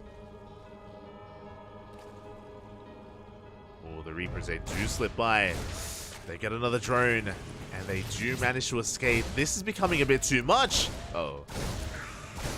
2, 3, 4 drones go down, and we escape once again. The Reapers, they slip away. 1 Reaper gets caught, but the others are getting far too much damage on. This is game ending. 7 drones go down. This is too much. This is becoming far too much. As Dark is stuck just resaturating his bases. He's stuck droning. He should have already been saturated on 3 bases, but he's not. Aye. 9 workers in total. To 3 Reapers, by the way. And Byun, he knows he's ahead. He knows that he has quite a bit of momentum, and he's pushing out with Marines. This is really bold. Like, these are, like, soon-to-be stimmed Marines, but they have no support. Yanni catches an Overlord. He gets one. He wants another. Oh, he's gonna get it. Oh my god! Supply blocking Dark. He stims. He gets a queen. This is disastrous. He gets one queen, gets a second queen, gets a third queen as well. I'm a little bit speechless. Oh my god, we are down to 3 queens remaining here by Dark. He's being pulled apart here by the Reapers, by the Marines, getting a third Overlord. Supply blocking Dark even further. Ay ay ay. Despite the failed proxy third racks, it doesn't even matter because Biani's more than made up for it. And remember, behind this, it was a third CC before factory, so his economy is booming. He's going to be able to get into his third base very quickly. Triple mule production. It gets another 3 drones. Finally, the Reapers go down, but this was more than worth it. Behind this, we skip link speed. We're getting into Roach production. Gases are being taken. Roach production underway, but Bian, he's snowballing out of control. Here we go. We are pushing. Dark trying to rush into Roach production desperately.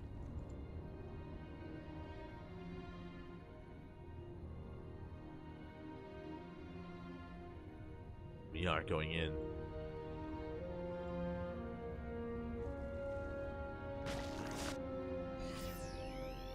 But again, the lack of link speed really did hurt Dark here. Dark being greedy, skipping it, trying to rely on queens and slow links to defend.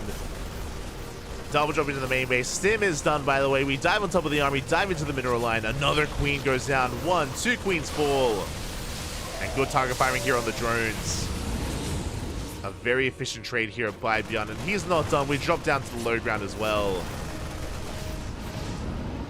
I mean, Dark was already hurting, and now even more so.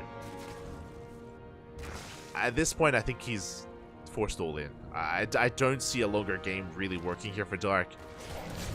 He has lost far too much throughout the course of this game. He's lost 19 drones and 5 queens. There is going to be a strong timing with 1-1, and I think this is it. I think this is what Dark has to hit. An all-in with 1-1. It's going to be a very weakened all-in because we've taken so much economic damage, so it's going to be a little bit shaky. Yeah, we recognize that. Infestation bit. Like, the all-in, it's not going to work. Infestation bit's on the way, we're droning up, we're doing the best we can given the situation. I think our hope here with this infestation bit is infestors. We need, like, the best fungals in the world, and then maybe we can hold on. Maybe we can survive. But here comes another army.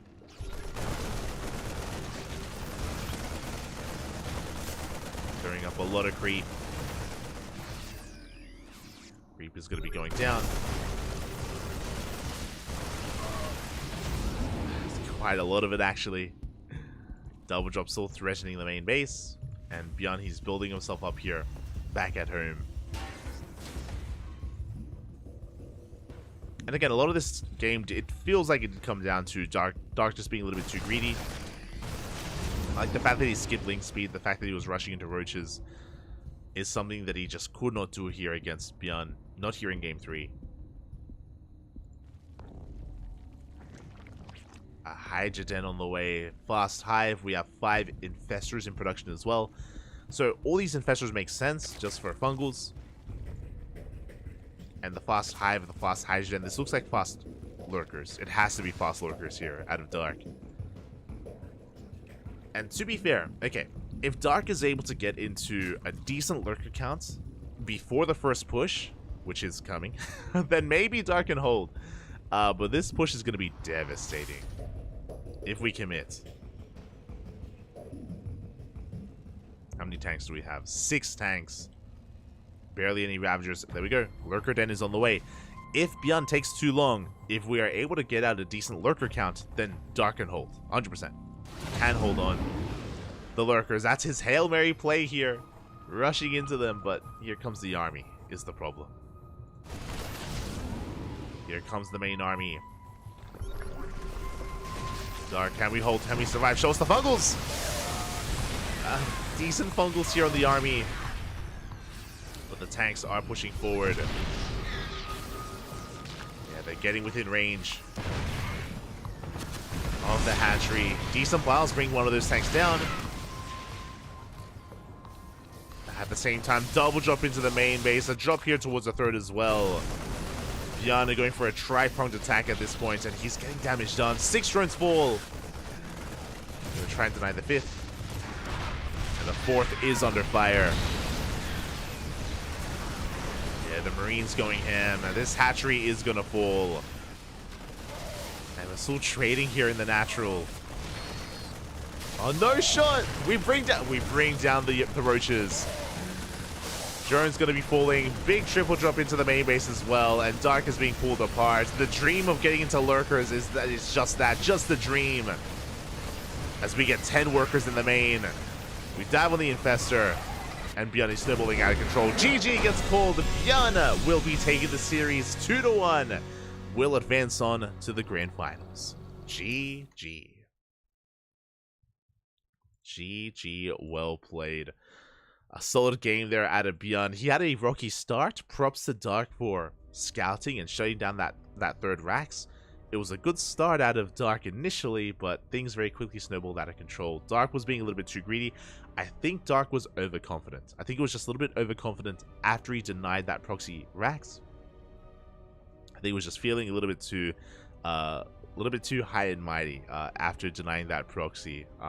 Bjorn showing that, mate, you can force your third Rax to be cancelled and still bounce back hard and get so much damage done with his Reapers, with his drop play. And again, he had an insane economy behind it because of that very fast third CC.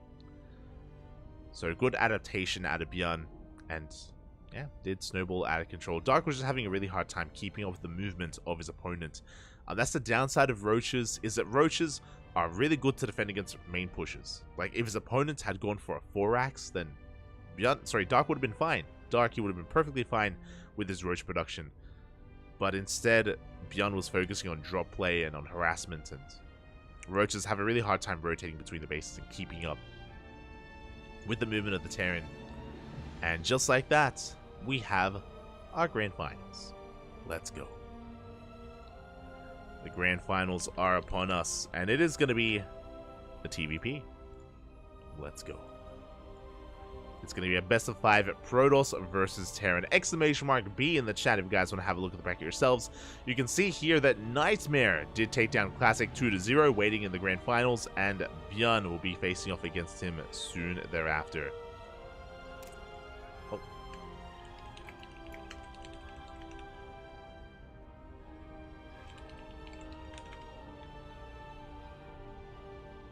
As the challenge page has not been updated.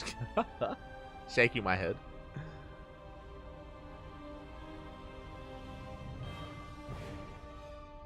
Challenge was not updated, but they should soon be on that here, as again, Dark did 2-0 Estrella, Bjorn 2-0 die. There we go, the updates are coming in. Bjorn did take down Dark 2-1, and now we have our finals. There we go, beautiful. Oh, the live updates, And this is going to be an interesting one. It is going to be an interesting one here.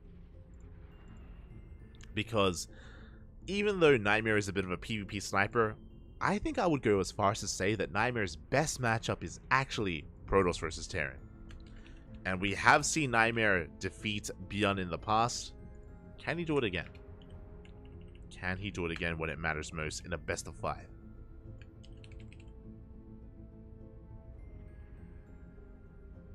We are here to find out.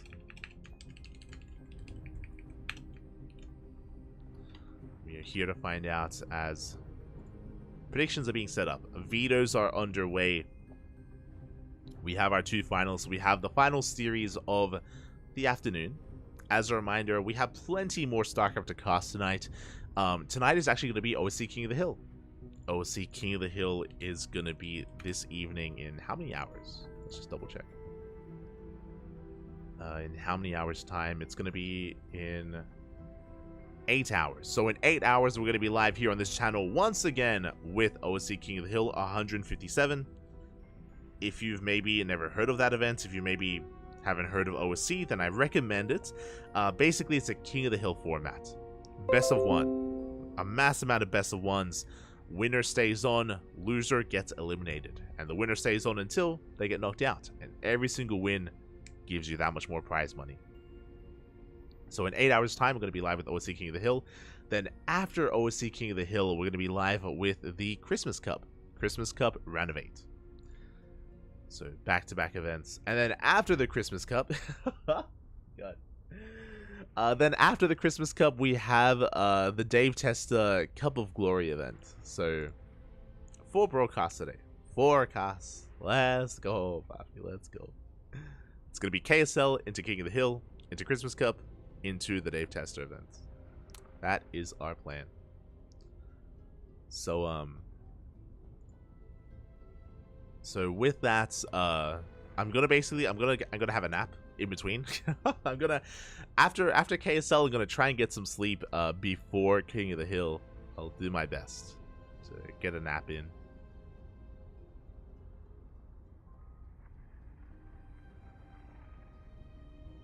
I'll do my best. Otherwise, I hope you're all enjoying yourselves. I hope you're all enjoying.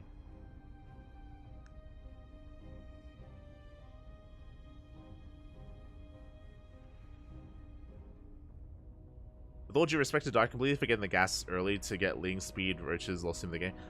It was intentional. I'm not too sure if you've seen much of Dark, but Dark, he does open gasless quite often, or he does delays gases quite often on maps like Golden Aura. We saw it on Alkiona as well. So I don't think that was Dark forgetting. I think that was very much so intentional from Dark. So he was just being greedy. Just being greedy.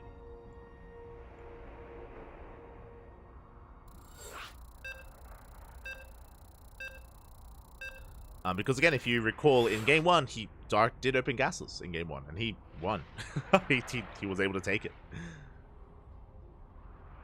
It's something that Dark does specifically on Golden Aura and on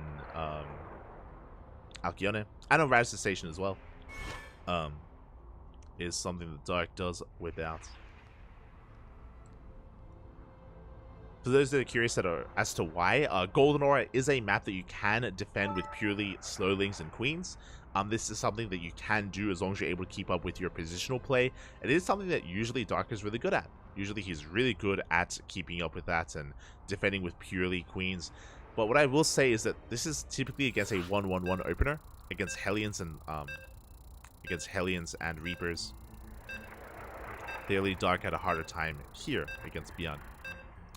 As we are getting into game number 1. Vetoes are done. The finals are upon us. Let's go. Let us go. And if you're in the chat, predictions are open. So you can place your bets on how you think this series will unfold, as it is going to be a TVP between Beyond and Nightmare. Best of luck. Best of luck.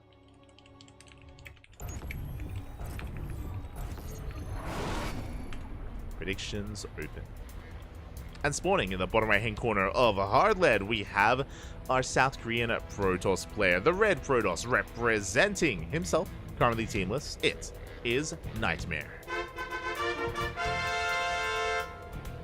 And spawning in the top left hand corner, we have his opponent. We have the South Korean Terran player, the Blue Terran representing Shopify Rebellion. It is Beyond.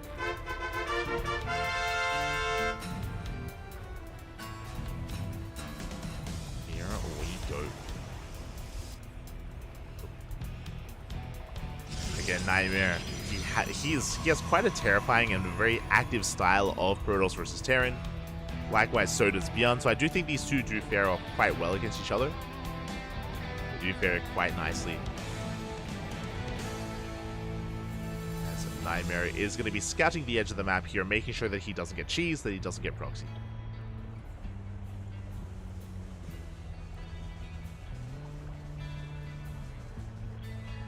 Doesn't get proxied. This Nightmare is going to be going across the map. Meanwhile, Beyond back at home, just going for a double gas opener. A very aggressive opener here from Beyond. Let's go. Este Luna, see that. Oi! Papi, Lunacy, why aren't you in the brackets? Why aren't you signed up? Lunacy. Ay, ay, ay. When are we seeing you play again, Papi? There's an Lunacy, he's a Korean Protoss player. Korean Protoss. When are you playing in KSL? As Beyond going to be opening up with a faster factory here with the double gas opener, is going for a delayed CC on the low ground. Meanwhile, across the map, we do see Nightmare going for a standard opener. He's going for a gate expand into the cyber core. Sorry, gate cyber expand. Standard opener from our Protoss. And we'll see how aggressive Beyond plans on being. Now, with this opener, we can go for something like Reaper Hellion. We're actually going Reactor first. Oh my god. Going Reactor first into that CC on the high ground. We go into Reactored Reapers with Hellions to support. We can go into something like a faster Cyclone. Into a Cyclone drop. Oh. Instead, we're getting into early Widowmine production. Okay. You have my attention. So it looks like we're going to be going for Marines and Widowmines. This looks like a Marine mine drop as the Reaper does get across the map. Sorry, it wasn't Reactor first, it was Reaper first. My apologies. As Reaper slips in, we do get behind the middle line. We get scouts the opener as well, and it is going to be a Stargate. Going to be a Stargate opener out of Beyond. Ooh, but we will shut down the Reaper. We cancel! Let's go! We cancel the Stargate. We go for the Twilight Council instead. Meanwhile, behind this, to react to the scouting, Beyond canceled his Widowmine, went for a Cyclone. Cyclone makes sense. Cyclone is beautiful defending against both Oracles and Phoenixes, but it is not Oracles, it is not Phoenixes, it is going to be a Twilight Council instead. I'm here for it. Okay. Papi, show us what you got. I'm sorry, did make that first Widowmine. It does get shut down though. Widowmine gets shut down. Cyclones are on the way, getting into our medevac behind this as well. So with this, we can go for a Cyclone drop, but what I will say is that we should have an abundance of Stalkers, and there it is. We are committing here to Stalkers, as we have not just one gateway, we have a second and a third gateway on the way. It's going to be 3 Gatebling Stalker. Will we throw down a 4th gateway as well? I would really like a 4th gateway here just to really double down on the hidden tech, but we'll see. As Beyond is going to be pushing.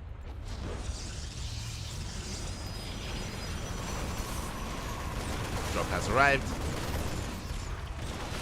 Oh, so far the shield battery not ready yet. Uh-oh, and we're in a bit of trouble here. Shield battery is going to be cancelled. We do zone away the army. Without a shield battery, defending here is going to be so difficult here without a mass amount of Stalkers. We go for the scan. We bring down another Stalker. And Beyond is snowballing out of control with this push. The gateways are depowered, and we cannot warp in. We cannot reinforce. Before Nightmare can make use of his Blink Stalkers, we do have Beyond rocking up here with this army. Immortal is on the way. Boys are being pulled. Nightmare in a lot of trouble. And again, if Nightmare had gone for Phoenixes, this still would have killed him. This would have been even worse for him with Phoenixes.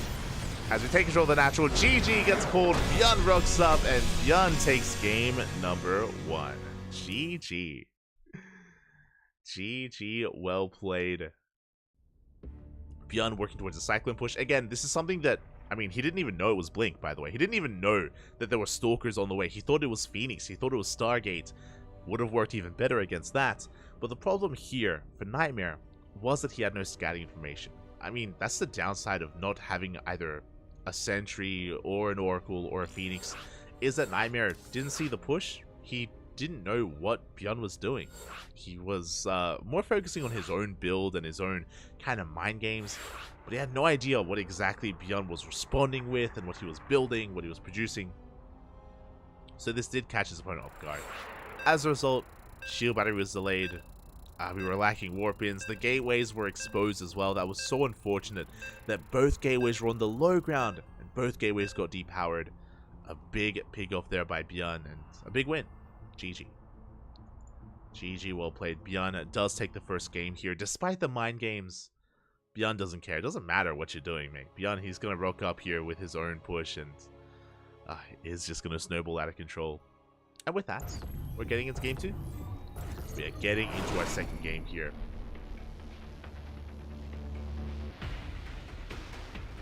Here we go.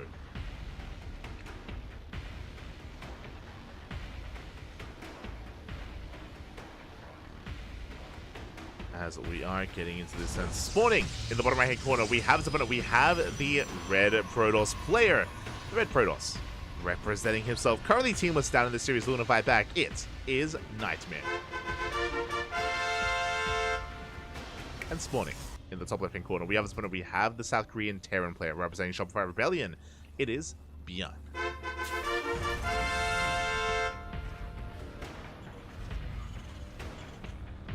Go.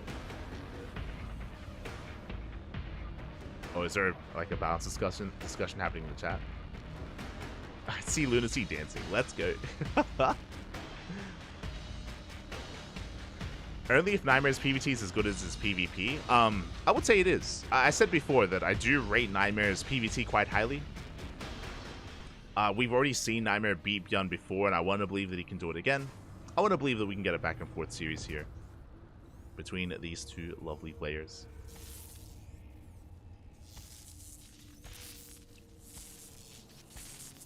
As the probe does rock up, gonna be being a bit of an annoyance here in the face of Beyond. Behind this Nightmare just getting into a standard opener, and we'll see kind of what our players bring for us here. What do we do kind of bring out here in game number 2? Beyond once again going double gas, is going into that factory production. Going for a much faster factory here, just like the previous game. And we'll see if Nightmare can have a little bit of better scouting information here when it comes to what Beyond brings to the table. That is what this is going to come down to. Again, Beyond showing that he's willing to be very assertive in this matchup, very aggressive. And it's going to be on Nightmare to keep an eye on things. Now, once again, we do go Reaper first. We're going to be scouting the edge of the map, looking for a proxy Stargate. Going into our reactor. CC on the way on the high ground. And this is the same opener here out of Beyond that we saw in Game 1. We have our initial Widow Mine. 1-1-1 follow-up. Reaper is coming in, and once again, we're going for a Stargate. Now, I'm not in love with Stargate play here on Oceanborn, just because of the rush distance by ground, especially on Oceanborn as well. These ground pushes, like, I'm picturing the same build that we saw in game number 1. It can work very well on Oceanborn as well, and again, I'm a little bit concerned for Nightmare if we do see something similar. For now, Reaper is going to be zoned away, and Beyond doesn't get into the main base. He's not aware as to what Nightmare is up to. Behind this, mine drop is on the way.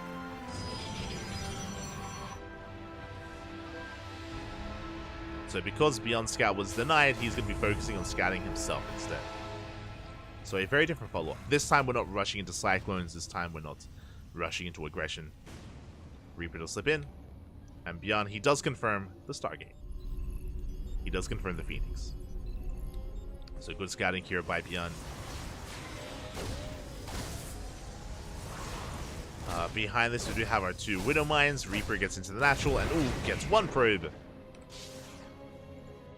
As the drop is moving out. Behind this, Cyclone Production Marines, Liberator, let's go. So instead of going for his drop, which he is now moving out with, this push is going to be devastating. Very similar to the previous game. We have Cyclones, we have Liberator. With this faster tech lab on the factory, do we go for a faster tank? No, we just continue Cyclone production because why not? And Beyond is going to be pushing. And again, this time it's going to be on Nightmare to figure out what is going on. Nightmare does get eyes on the Marine Army, is aware. He hasn't been able to get eyes. No, sorry, he did see the 1-1-1 follow-up as well.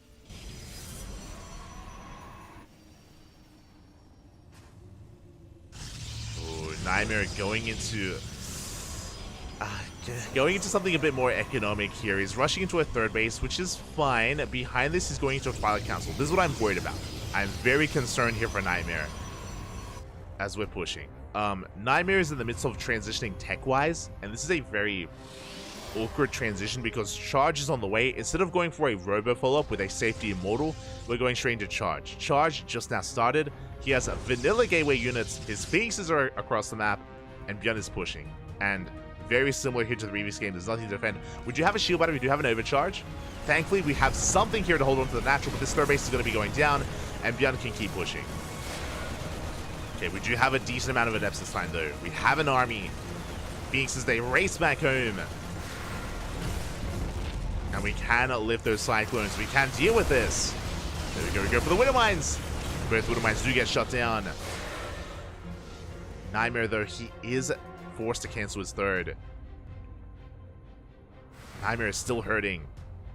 He's trying to catch this army. Cutting it off here in the center of the map. Oh, but this is a better position for Beyond. Brings down the Adepts. Two of them do fall. Charge is finishing up. But Beyond is really happy with what he's dealt. Like, Beyond is already in a good position. His goal was to deny the third, and he did. And now the Phoenixes have a little work to do. So far, they get a couple of SCVs. Not bad. 2 workers, 3 SCVs in the main base, and they keep going.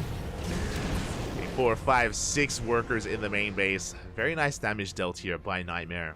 He does also confirm the third base, so he's aware of the economic follow-up. Nightmare, he sees everything. Now, on the one hand, Nightmare, he is behind when it comes to his third base timing. Like, this is a very late third. Very late third base here from Nightmare. But he has charge lots of Adepts, Phoenixes. He's doing the best he can to contain his opponent and to get economic damage done. 2 more SCVs, 3 more SCVs. Again, our goal here is to contain. We have to keep Beyond on 2 bases for as long as we can. While Nightmare recovers. Let's go.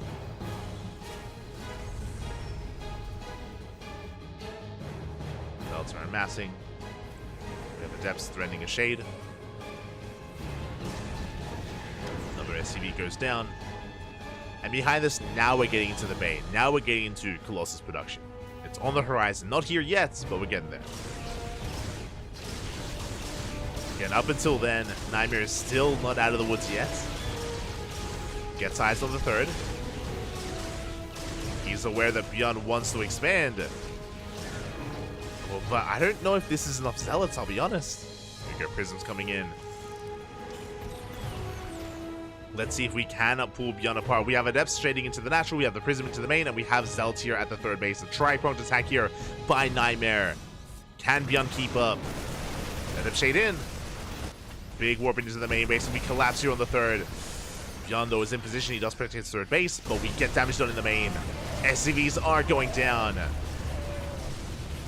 Good damage so far here by Nightmare. Catching some Marauders, getting some Medivacs. Zealots, ooh, they overextend. A lot of Zealots go down at the third base. We get 7 SCVs.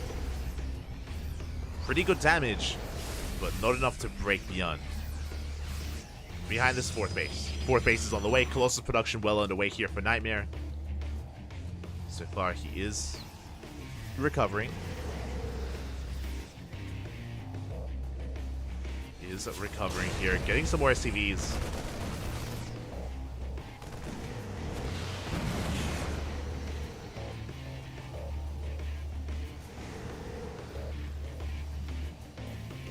Oh, good.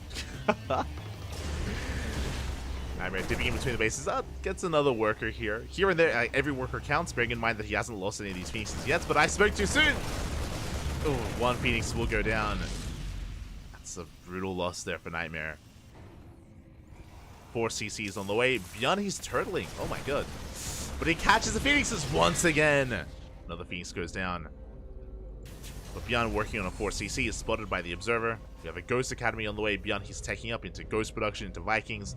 Meanwhile, Nightmare is building up a death ball of an army. Can we push in? Can we break Beyond here and now? There's no bunkers. There is a Widow Mine. It's going to be lifted. Here we go. Nightmare collapsing on this position. Beyond just wants a longer game, but the Colossus, they rock up and they swipe away at the army. Beyond, his ground army melts, losing so many Marines, so many Marauders. GG gets called, and Nightmare will tie up the series 1-1. We'll shut down Beyond before he can get into his 4th. GG. GG, well played. Let's go.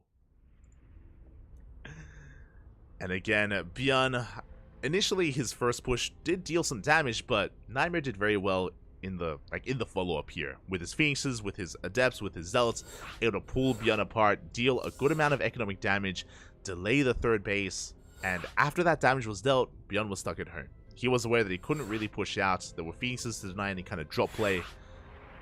And yeah, that was a pretty crucial moment as well.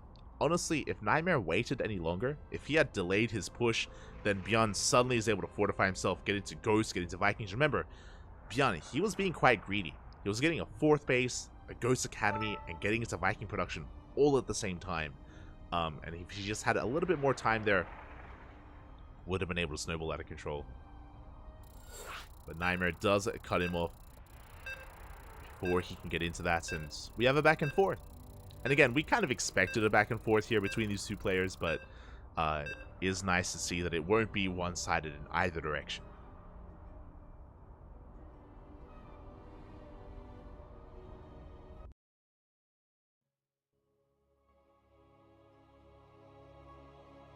Maybe we can get a wine bottle with balance label as a new email. I mean, balance whining isn't really a thing in our chat too often. Like, it pops up every now and then, but it's not really as prevalent as other chats. We're not drinking here, Bap. Yeah, it's got to be duck related. Oh my god. But here we go. We're getting into game number 3, and spawning in the bottom right hand corner of side Delta, we have our South Korean Protoss player, the Red Protoss, representing himself, currently teamless. It is Nightmare. And spawning in the top left hand corner, we have his opponent. We have the Blue Terran player, representing Shopify Rebellion, being forced into a tied series. It is Beyond.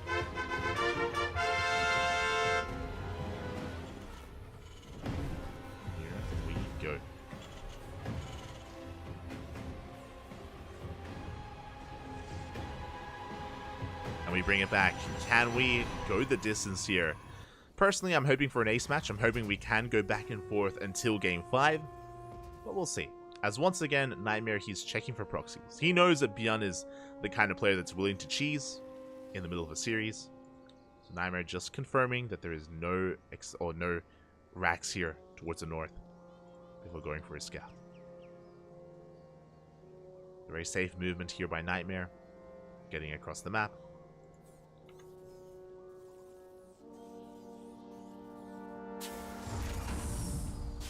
Go.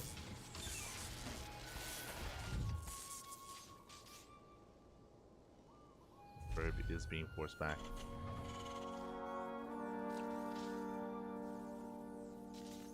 Wardy, I want to co-cast with you. Oh, you have the wrong have the wrong stream, man. You have the wrong place. Wardy is not here. Shaking my head.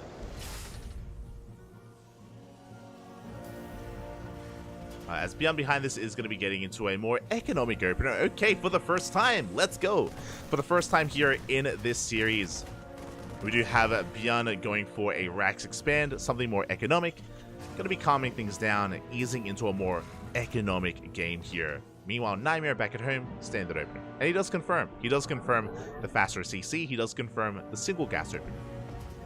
So Nightmare has to be feeling pretty good about this. And there we go. Going for a Twilight Council opener instead. So the turns will table, and Nightmare is going to be looking for map control. With the Twilight Council opener, he should be able to get into Blink Stalker, should be able to maintain his position here in the early game. It's going to be on Bjorn to deal with this.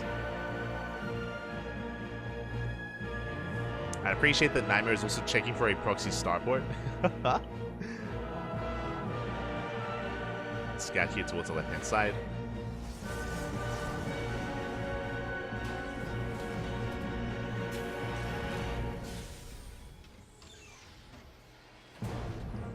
Is it checking? Is confirming. And the question becomes, how many gateways? How many gates will we see? As Nightmare is just working towards Blink. We have 2 gates for the time being. This looks like an economic opener.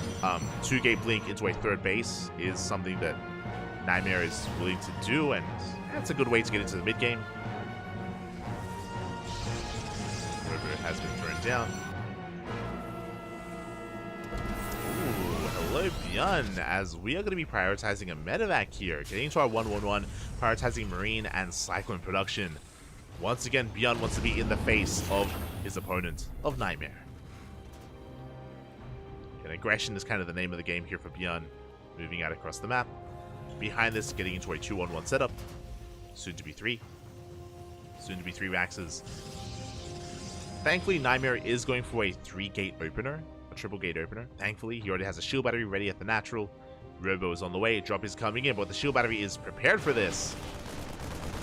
There we go. We get within range. Slackbone dives on that Stalker.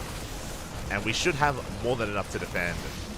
Yeah, we force him over the overcharge, and the drop is forced to lift. So good defense here by Nightmare. Blinks on forward, shuts down the medevac. Not quite. Medevac does survive. Oh, the Stalker. Oh my god. As we blink on forward, we shut down the medevac, shut down the army as well, but we lose 4 probes in the process. Good moves out of Byun, able to make the best out of a bad situation, gets 4 probe kills in the main base, but we'll lose the medevac and the Cyclone. Now behind this, we do have our 3-gate blink Stalker. We're going to be moving out. Nightmare has map control, and he's going to be looking to contain his opponent. As he contains, he's taking up into Colossus. Colossus production is underway. Now, Byun was very fast to get into tank production instead. I love the SimCity here. He has a full wall set up here to protect this tank in the main. Tank rocks up at the natural. Big volley goes off. And Nightmare cannot find a way in. Again, the defensive position is just too good. We can see Byun rotating over into the main as well. Again, Byun didn't scout the main base fully, so he doesn't know how many gateways there are. So he's preparing here for a dive. Auto Tartaras coming in, getting 2 workers. 3rd CC is on the way. And Byun is just stuck at home. As we mentioned, the goal here for Nightmare is to contain. We'll see if he can get some damage done as he picks up. He could maybe delay the 3rd CC.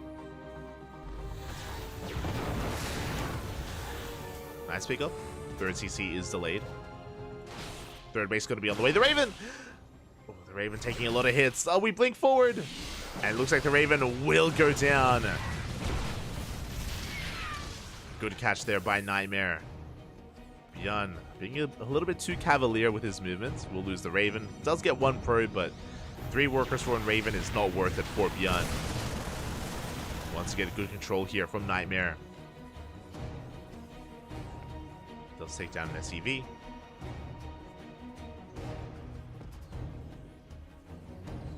Nightmare rotating back into the main base. Oh my god. He wants the SCV again! Oh god. He wants that worker. It's so close.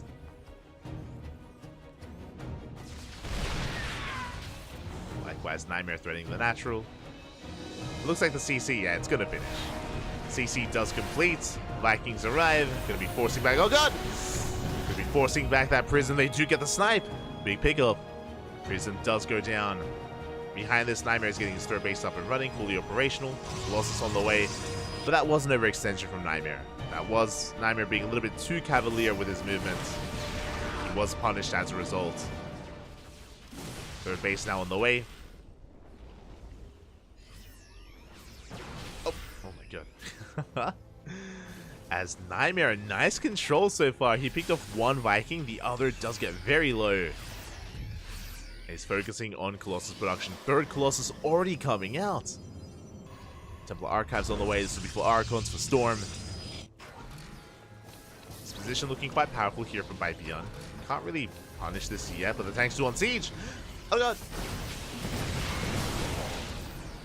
Tanks on siege. They force a cancel on the depot. Byun, he's looking for the observer. Alas, there was none. Like, Nightmare, he was just playing with fire. He was just taking a chance. Does force out the scan.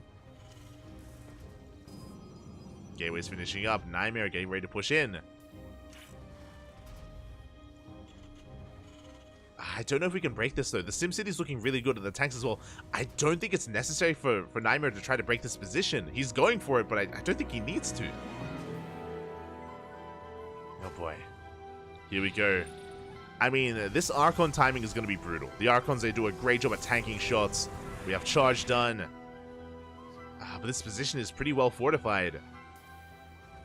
Nightmare, he wants to push in. +1 just now starts. Zelts from the right-hand side. I mean, Nightmare, he can see this with the Observer. He does see the tank line. He does see the Widow Mines. We can just take a fourth. He's going for it. We're collapsing on this position. Tank volley's going to be going off here on the Stalker. Zealots from behind as well. And it looks like we will get on top of this. The Zealots from behind. We do get on top of the tanks. And Nightmare, he will break through. These 3 Colossi going ham on the army. And I should respect these Colossi a little bit more. I was like, can he break his opponent? Bappy, with 3 Colossi, we can. Bappy, we can. EMP going to be going off. Does connect here with the Colossi. 1 Colossus almost goes down, but GG gets called. Nightmare will break through and will take a lead in the series. GG. Oh my god. GG, well played. Despite the SimCity, despite the tank setup there, Nightmare was able to slip in from behind. Honestly, it was those Zealots. The Zealots from the right-hand side, they were able to collapse on the army. They were able to break through. A very powerful push there out of Nightmare. I wasn't so certain about it, I'll be honest. I was like, we don't need to do this. We can just take a further lead, but nah, we just pull the trigger instead. Big push out of Nightmare, breaks through, and just like that, Nightmare is 1 game away from becoming this week's champion, from taking the series and bringing Beyond down once again. Let's go. Let us go.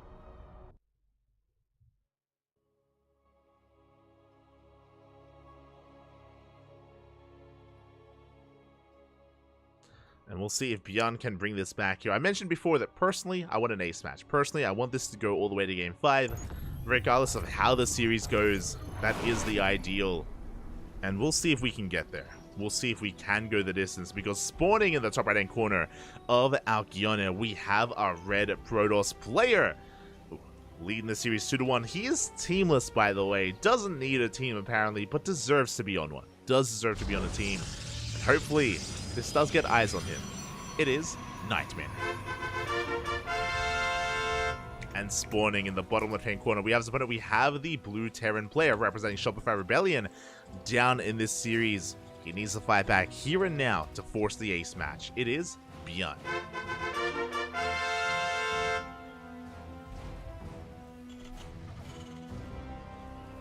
Here we go.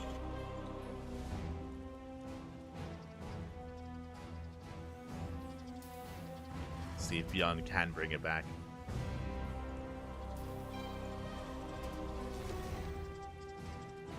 Unwashed? Man, you're clowning if you didn't think that Nightmare couldn't bring Beyond all the way to the ace match, or couldn't bring him to the brink.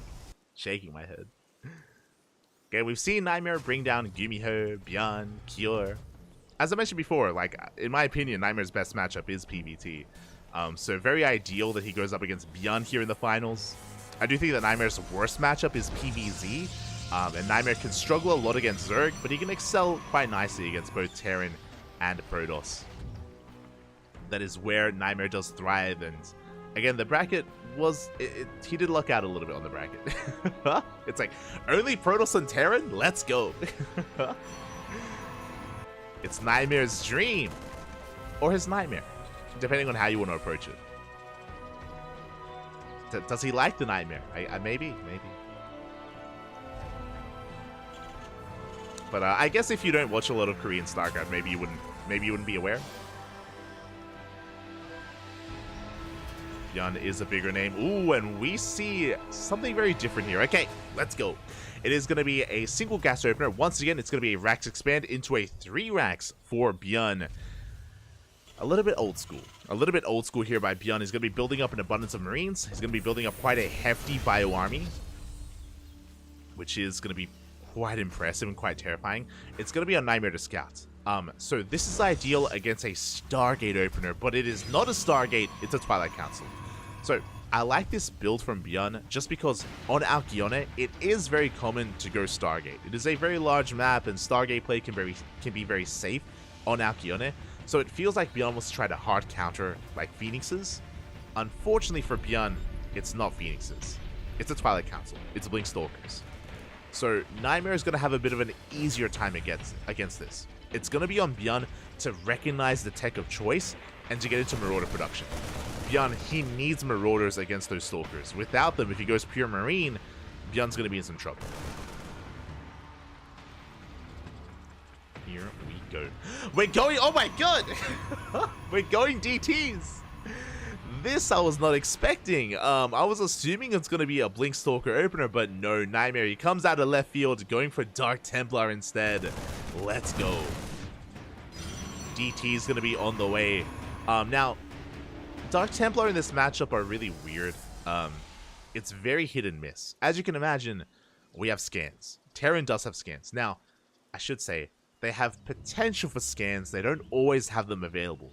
There's a world where the DTs come in, we just muled, and then Beyond dies, right? Then Beyond takes too much damage.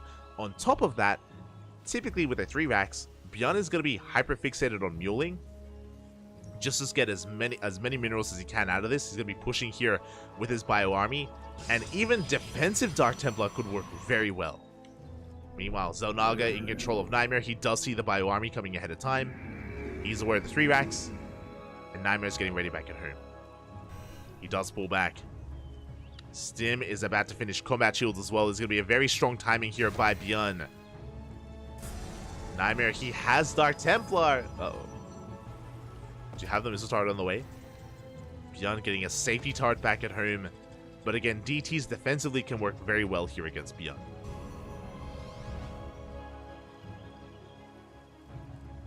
Bjorn is getting ready for his push. We have 2 shield batteries done. No defensive Dark Templar, by the way. Bjorn goes for the stim. There we go. We have the overcharge, trying desperately to keep this army alive. Shield battery gets focused down. Boys are being pulled. Nightmare without Dark Templar here. He's going to be losing everything. The Marines, they get out of control at the same time. DTs across the map, they get cleaned up. And that is going to be it. GG gets pulled. There's nothing to defend. And Bjorn ties up the series 2-2. GG. Nightmare was crazy to not keep a Dark Templar back at home. He saw the army. He saw the Mass Marine. He saw the 3 racks. He was aware. And we saw that without Dark Templar, with only a handful of vanilla Stalkers, even with a shield battery, it is not enough. Bjorn just stims, and he wins in the natural. GG. GG, well played.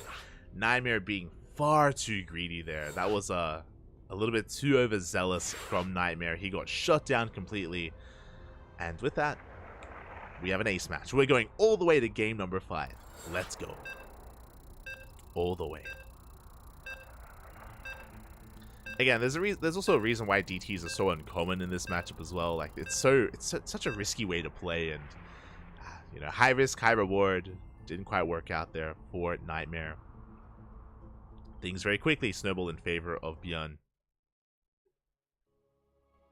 And with that, we're getting into the ace match. It all ends here on Golden Aura. And the question becomes, what kind of builds are we going to be seeing? I wouldn't be opposed to another 3 racks from Bjorn. On Golden Aura, on a small map like Golden Aura, mate. We can make it work.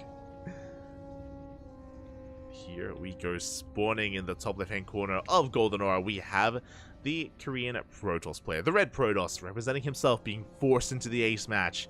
It is Nightmare.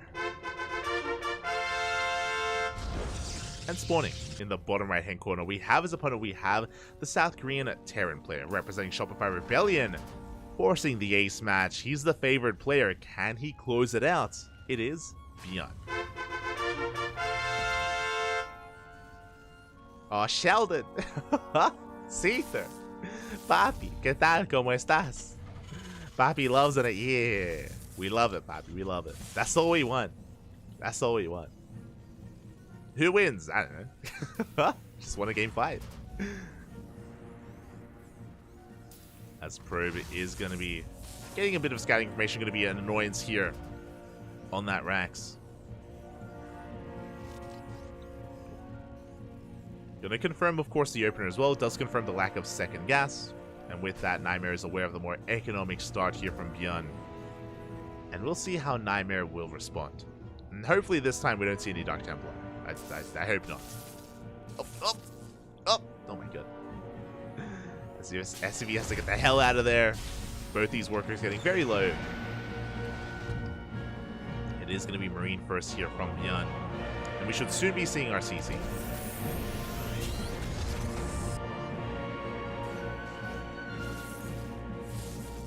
Soon be seeing that command center. Nexus is going to be on the way here for Nightmare. CC on location. We're now getting into our reactor. I'm curious, like, this kind of feels like another 3 racks. Show us what you got. Show us what you got. It's back at home. Nightmare gonna be throwing down his tech of choice momentarily as well. Once we get the gas for it. Again, it all does come down to this. Oh, hello. Nightmare. Bobby. I was expecting the tech of choice to be thrown down. We're going 3cc. No shot. Bjorn, not like this. He's going for a 3rd CC before factory, before 2nd rack. This is so greedy. This is giga greedy here out of Bjorn. I was expecting 2 more racks to be thrown down. We're going to get there. But an insanely fast 3rd CC out of Bjorn. And meanwhile, Nightmare going for a proxy. Setting up more gateways. Aggression is coming. And Nightmare, he has potential to break his opponent, to end Bjorn here and now. Can he pull it off? Oh boy. This is crazy. As Bjorn is going to be building up Vanilla Marines.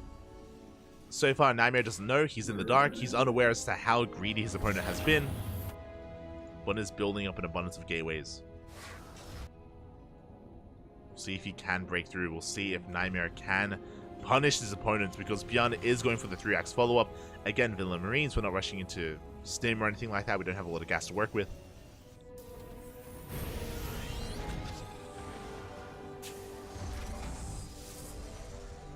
Here we go. Nightmare is going to be pushing. Does get eyes on the bunker, at least on the mass marine. Again, he should be fully aware of the amount of marines that he's seeing. He's aware of the abundance of raxes, I'm sure. He's doubling down on a depth production. Here we go. Now, with this Warp Prism, we can bypass the natural. We can go straight into the main. I'm curious where this does take us. I'm curious to see if Bjorn gets away with this fast 3rd base. Boys are going to be pulled. The Adepts, they shade in. They shade into the main base. We get eyes on the 3 racks. We do get eyes on the finished 3rd CC as well. And damage is being done. Boys are being pulled and boys are going down. Ay, ay, ay. We're going to get 6 SCV kills. We shade on into the natural as well. The wall is up and running. The Adepts are still alive, but they pick up even more Marines. Again, they are vanilla. They do not have Stim. And that's not trading too poorly against them. More Marines going down. Oof. Okay, we get one more. We can. One more Marine falls. Looking at the units lost tab here, this was 5 Adepts and 2 Stalkers for 6 Marines and 6 SCVs. Again, nice economic damage dealt here. Very necessary damage as well, just because Bjorn is being so greedy. We needed to kill some workers. We did. And behind this, we're getting into fast Colossus. Colossus production on the way. Aggression is still upon us here. Nightmare moving out with that War Prism. The pressure is still on. Nightmare still needs to get more damage done.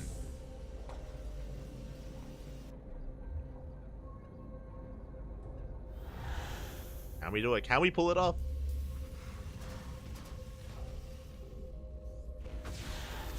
So once again, we do confirm that 3rd CC still in the main base. A couple of Marines going to be going down. Stim is done. Good juggling so far out of Nightmare. Does keep his army alive. Clutch moves there from our Protoss player. 3rd base soon to be taken. Oh, no, never mind. I was like, yo, we taking a 3rd? Nah, man, we go for a gateway explosion instead. It's going to be 6 gates in total here on 2 bases with Colossi on the way. Nightmare keeping the pressure on. Going for another big warp in. 3rd base now on the way.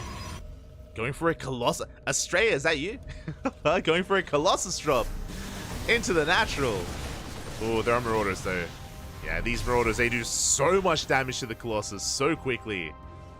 Colossus bleeding out all its shields. Oh, again. These Marauders are keeping up. All it takes is 2 Marauders and this Colossus can't really do much. Ah, we're being too greedy here. Not quite worth it for Nightmare. Oh my god, that Colossus is so low. At the same time, Bjorn going for a drop. At the same time, though, Nightmare pushing through the center, and Bjorn is not ready for this. His army's across the map. We're going for a pseudo-base trade, but Nightmare can always recall. The force field on the ramp.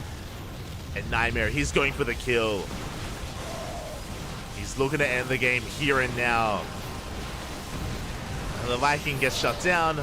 Boys are being pulled. They have to. I mean, the boys, there's no escape. There's no way out. At the same time, big double drop here into the main base. Workers are fighting for both players. The Colossus. Oh. Does survive? Question mark? There we go. It does go down. We lose one Colossus in the main base. 20 probes fall. Bjorn is getting a lot of damage dealt. But Nightmare, he's not slowing. He's not stopping. Do we recall? That's the question. We do not have energy for a recall. Uh-oh. There's no recall available. Nightmare, he's running out of steam. Again, the Marauders doing so much damage to Colossus. Colossus getting so insanely low. The gateways are depowered. No warp-ins. Oh, no defensive warp-ins whatsoever. We have to turn back around. And Bjorn, he's getting his third base back up and running.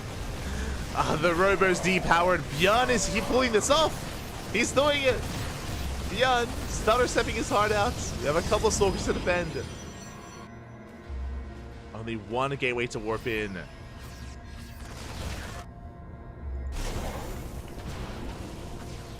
The drop is deflected. We catch the Medivacs. Big pickup. Medivacs are going down. Ooh, both Medivacs go down. Nightmare, he has a third base. I should say he's on 2 base economy. Meanwhile, Bjorn getting up on 3. He has a really good tank positioning as well. His third base is up. Not yet running. But this is still very close. Very close between our players. Army-wise, I want to give the edge here to Nightmare, but the tank positioning is looking pretty good for Bjorn. Tank on the low ground, tank on the high ground. Third CC's producing. The Medivac! Massive pickup. A full Medivac goes down. Bjorn! He gets caught with his pants down. What do we have to defend? We have 4 Marauders, 1 Marine, and 2 tanks. That is the army. A handful of units. And the first tank is going to be falling. The Marauders doing what they can. Vikings do arrive. Good target firing out of Nightmare. The tank going to be rotating down to the low ground. The tank has arrived. Good tank volley is going to be going up. Colossi being forced back. Good trade here from Bjorn. Bjorn, he's barely holding on. Oh, the juggling. The juggling is too good. The Colossus barely survive. And the tank will fall. Just barely it should. But these Colossi are so very low. The juggling. Oh my god. Oh my. Nightmare, calm down. 1 Colossus falls. But it's too much. 13 SCVs go down and there's no army left. Bjorn, he has a handful of units, a handful of Marauders. God, this is so risky here out of Nightmare. He repowers his gateways. And Nightmare, he is breaking through. Bjorn on 1 base economy. He's down to 3 Marauders.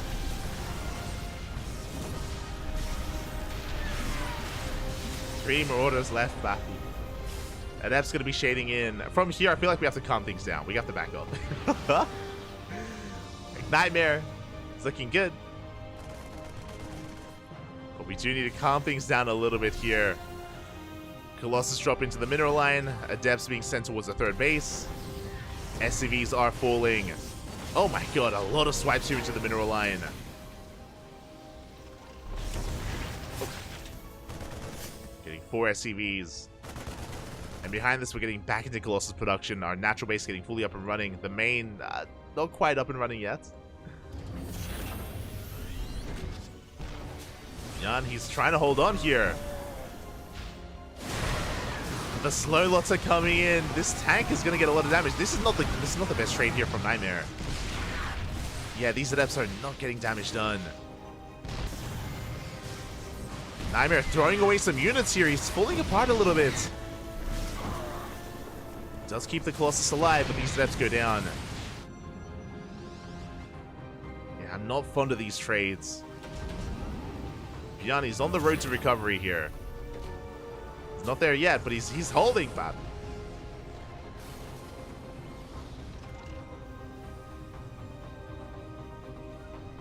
We can maybe shade on top of this army. We can maybe shade on top of the tank.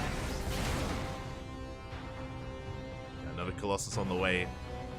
Stalker's reinforcing. God, Nightmare playing with fire right now with that Colossus drop.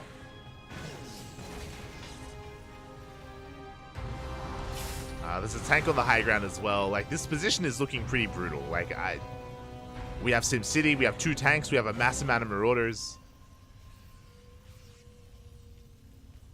We shouldn't be committing, and Nightmare is expanding. The game is going to stabilize. Like, Beyond is to win this, unironically. Like, he's still alive. The Mist Rally! God. Calm down. Colossus taking some damage. Likewise, oh, we have plenty of Marauders in the main base. Yeah, Nightmare has to back off. So, Beyond is stabilizing on 2 bases. I say that. Stabilizing on 1 base economy. He's almost out of money here in the main. Drop across the map.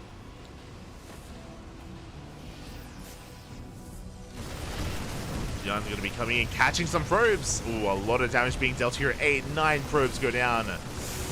A brutal loss there for Nightmare. Stalker's going to be falling as well. He's going to clean this up, but Beyond is trading very well. Again, Beyond is still in this.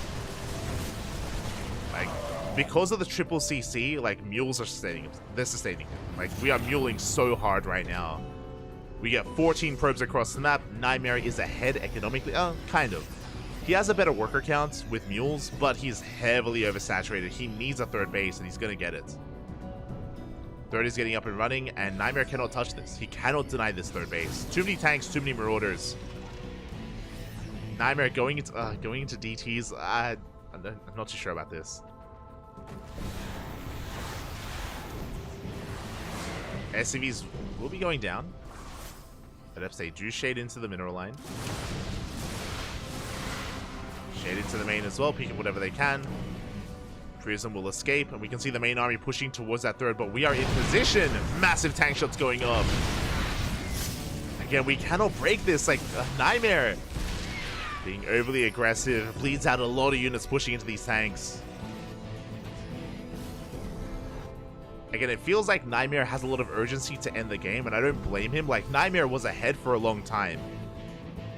So seeing Beyond take this 3rd doesn't feel good, but we can't do anything. We can't stop it. If we try to, we're gonna throw so much away. Finally, Nightmare backs off. He does back off. DTs are gonna be waddling in, but we have detection. We have turrets. Not in the main though. Dark Templar, they'll get some damage done. Adepts. Sorry, DTs, they do waddle in. Prism goes down. Yeah, we have an army in position. These Dark Templar, they're not really going to gain too much. Oh, can we escape? Not quite. DTs are dealt with. 4th base is on the way. And yeah, Nightmare, he has to focus on a late game, on a longer game. Unfortunately, I do think that this transition and this kind of change of mindset for Nightmare is late. I do think this could have been done earlier. This could have been done much earlier. And as a result, Beyond is in this. Beyond, he is in this game. He's getting a 4 CC on the way. Ghost Academy as well. Like, all Beyond has to do, and all he has been doing here, is just defending. Like, he just has to turtle up, and Nightmare has been throwing away a lot. But again, it feels like Nightmare has kind of learned his lesson. He's like, okay, I understand. I'm calming things down. Like, charge on the way. Temple Archives for Archons, for Storm.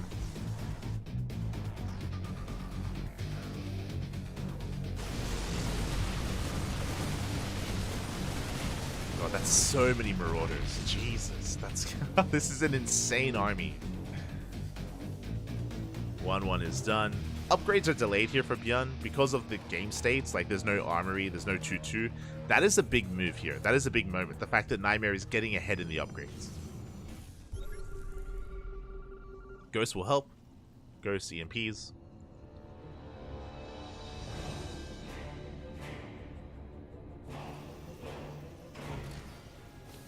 Nightmare just building himself up. He does have a much more refined army. This will trade better against Tank Marauder, 100%.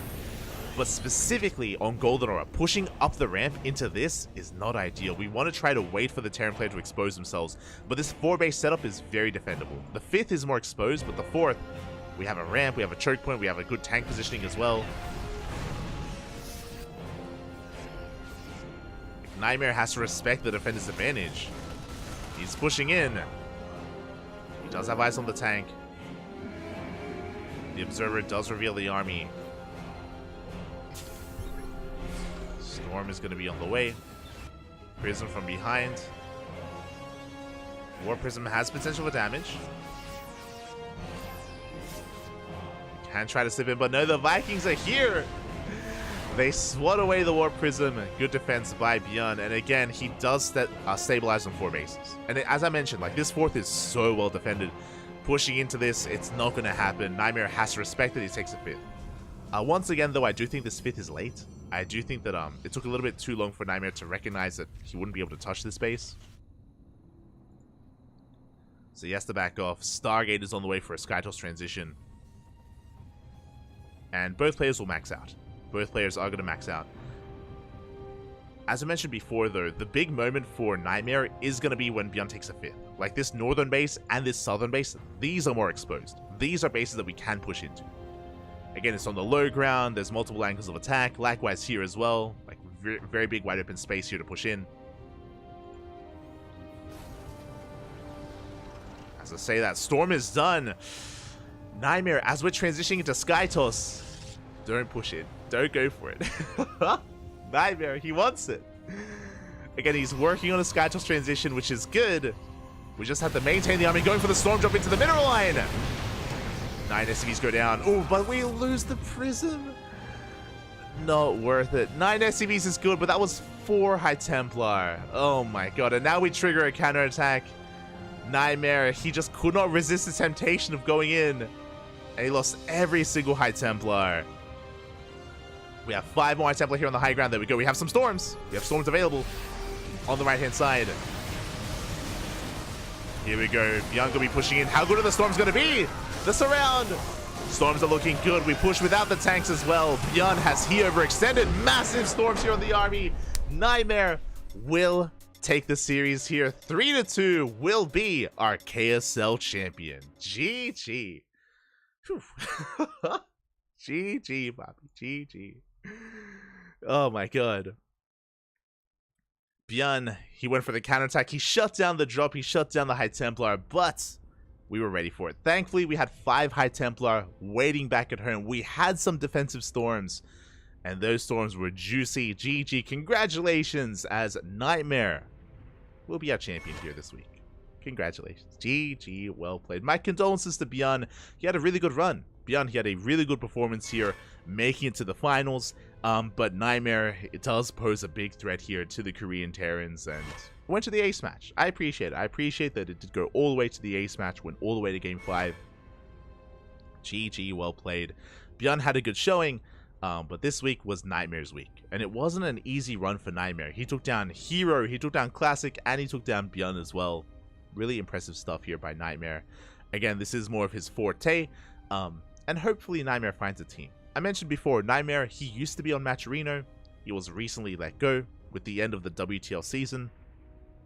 Matcherino, I believe they only had Nightmare for World Team League.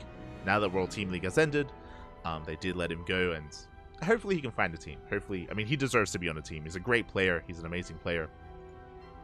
I mean, hey, you're literally taking down some of the best Protoss and Terran in Korea. So, hopefully he can find a home. Hopefully. GG, well played. Oh. Here we go.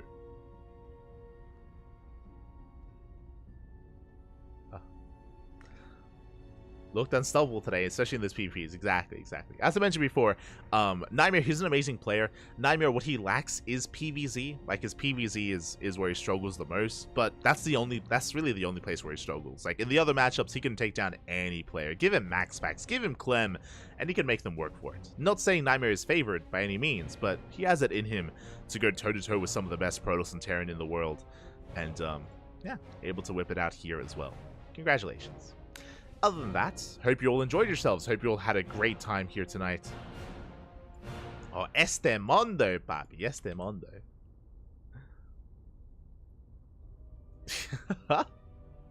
Shaking my head. ¿Qué tal? ¿Cómo estás? Big shout to Mondo. Much love. Gracias por el caso, papi. Ah, de nada, de nada. From here, we are going to be getting into a bit of a break, an extended break here. Our next cast is going to be in a couple of hours. Our next cast is going to be in 7 hours time. Let me just double check. We're going to be live, yes, in 7 hours time, with some more StarCraft action. Here we go.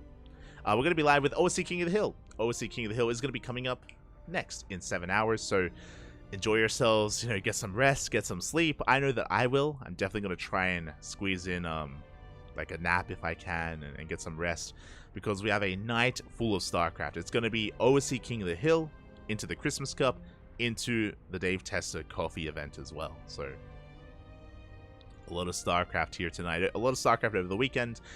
If you are maybe only interested in Masters Coliseum is taking the weekend off. We're taking the weekend off, and Masters Coliseum is going to be back on Monday. It's going to be back starting on Monday, so enjoy a bit of a break. I mean, enjoy a break from Masters Coliseum. We still have plenty of casting going on, so thank you. Thank you so much for watching. Thank you so much for the support. We do appreciate it. And, yeah, give some love to some of the other StarCraft streamers out there. I'm not too sure who we're going to raid, but we'll find someone. We'll find someone to raid, someone to send our support and send our love to, so give them a chance. Give them a chance, as we are going to be heading off for the night. So thank you so much. Thank you so much for the support. And, yeah, gracias. If you want to support us, ! Socials. Training cast in 7 hours. ! Socials in the chat. You can get a link to our Twitter, Facebook, Instagram, YouTube, and Discord server. We have content on a daily basis on YouTube. We have plenty of content available, so do check it out. Anything going on? And, yeah, with that, we'll see you guys next time. Until then, hasta luego. Hasta luego, papi. Ciao. Ciao. Ciao.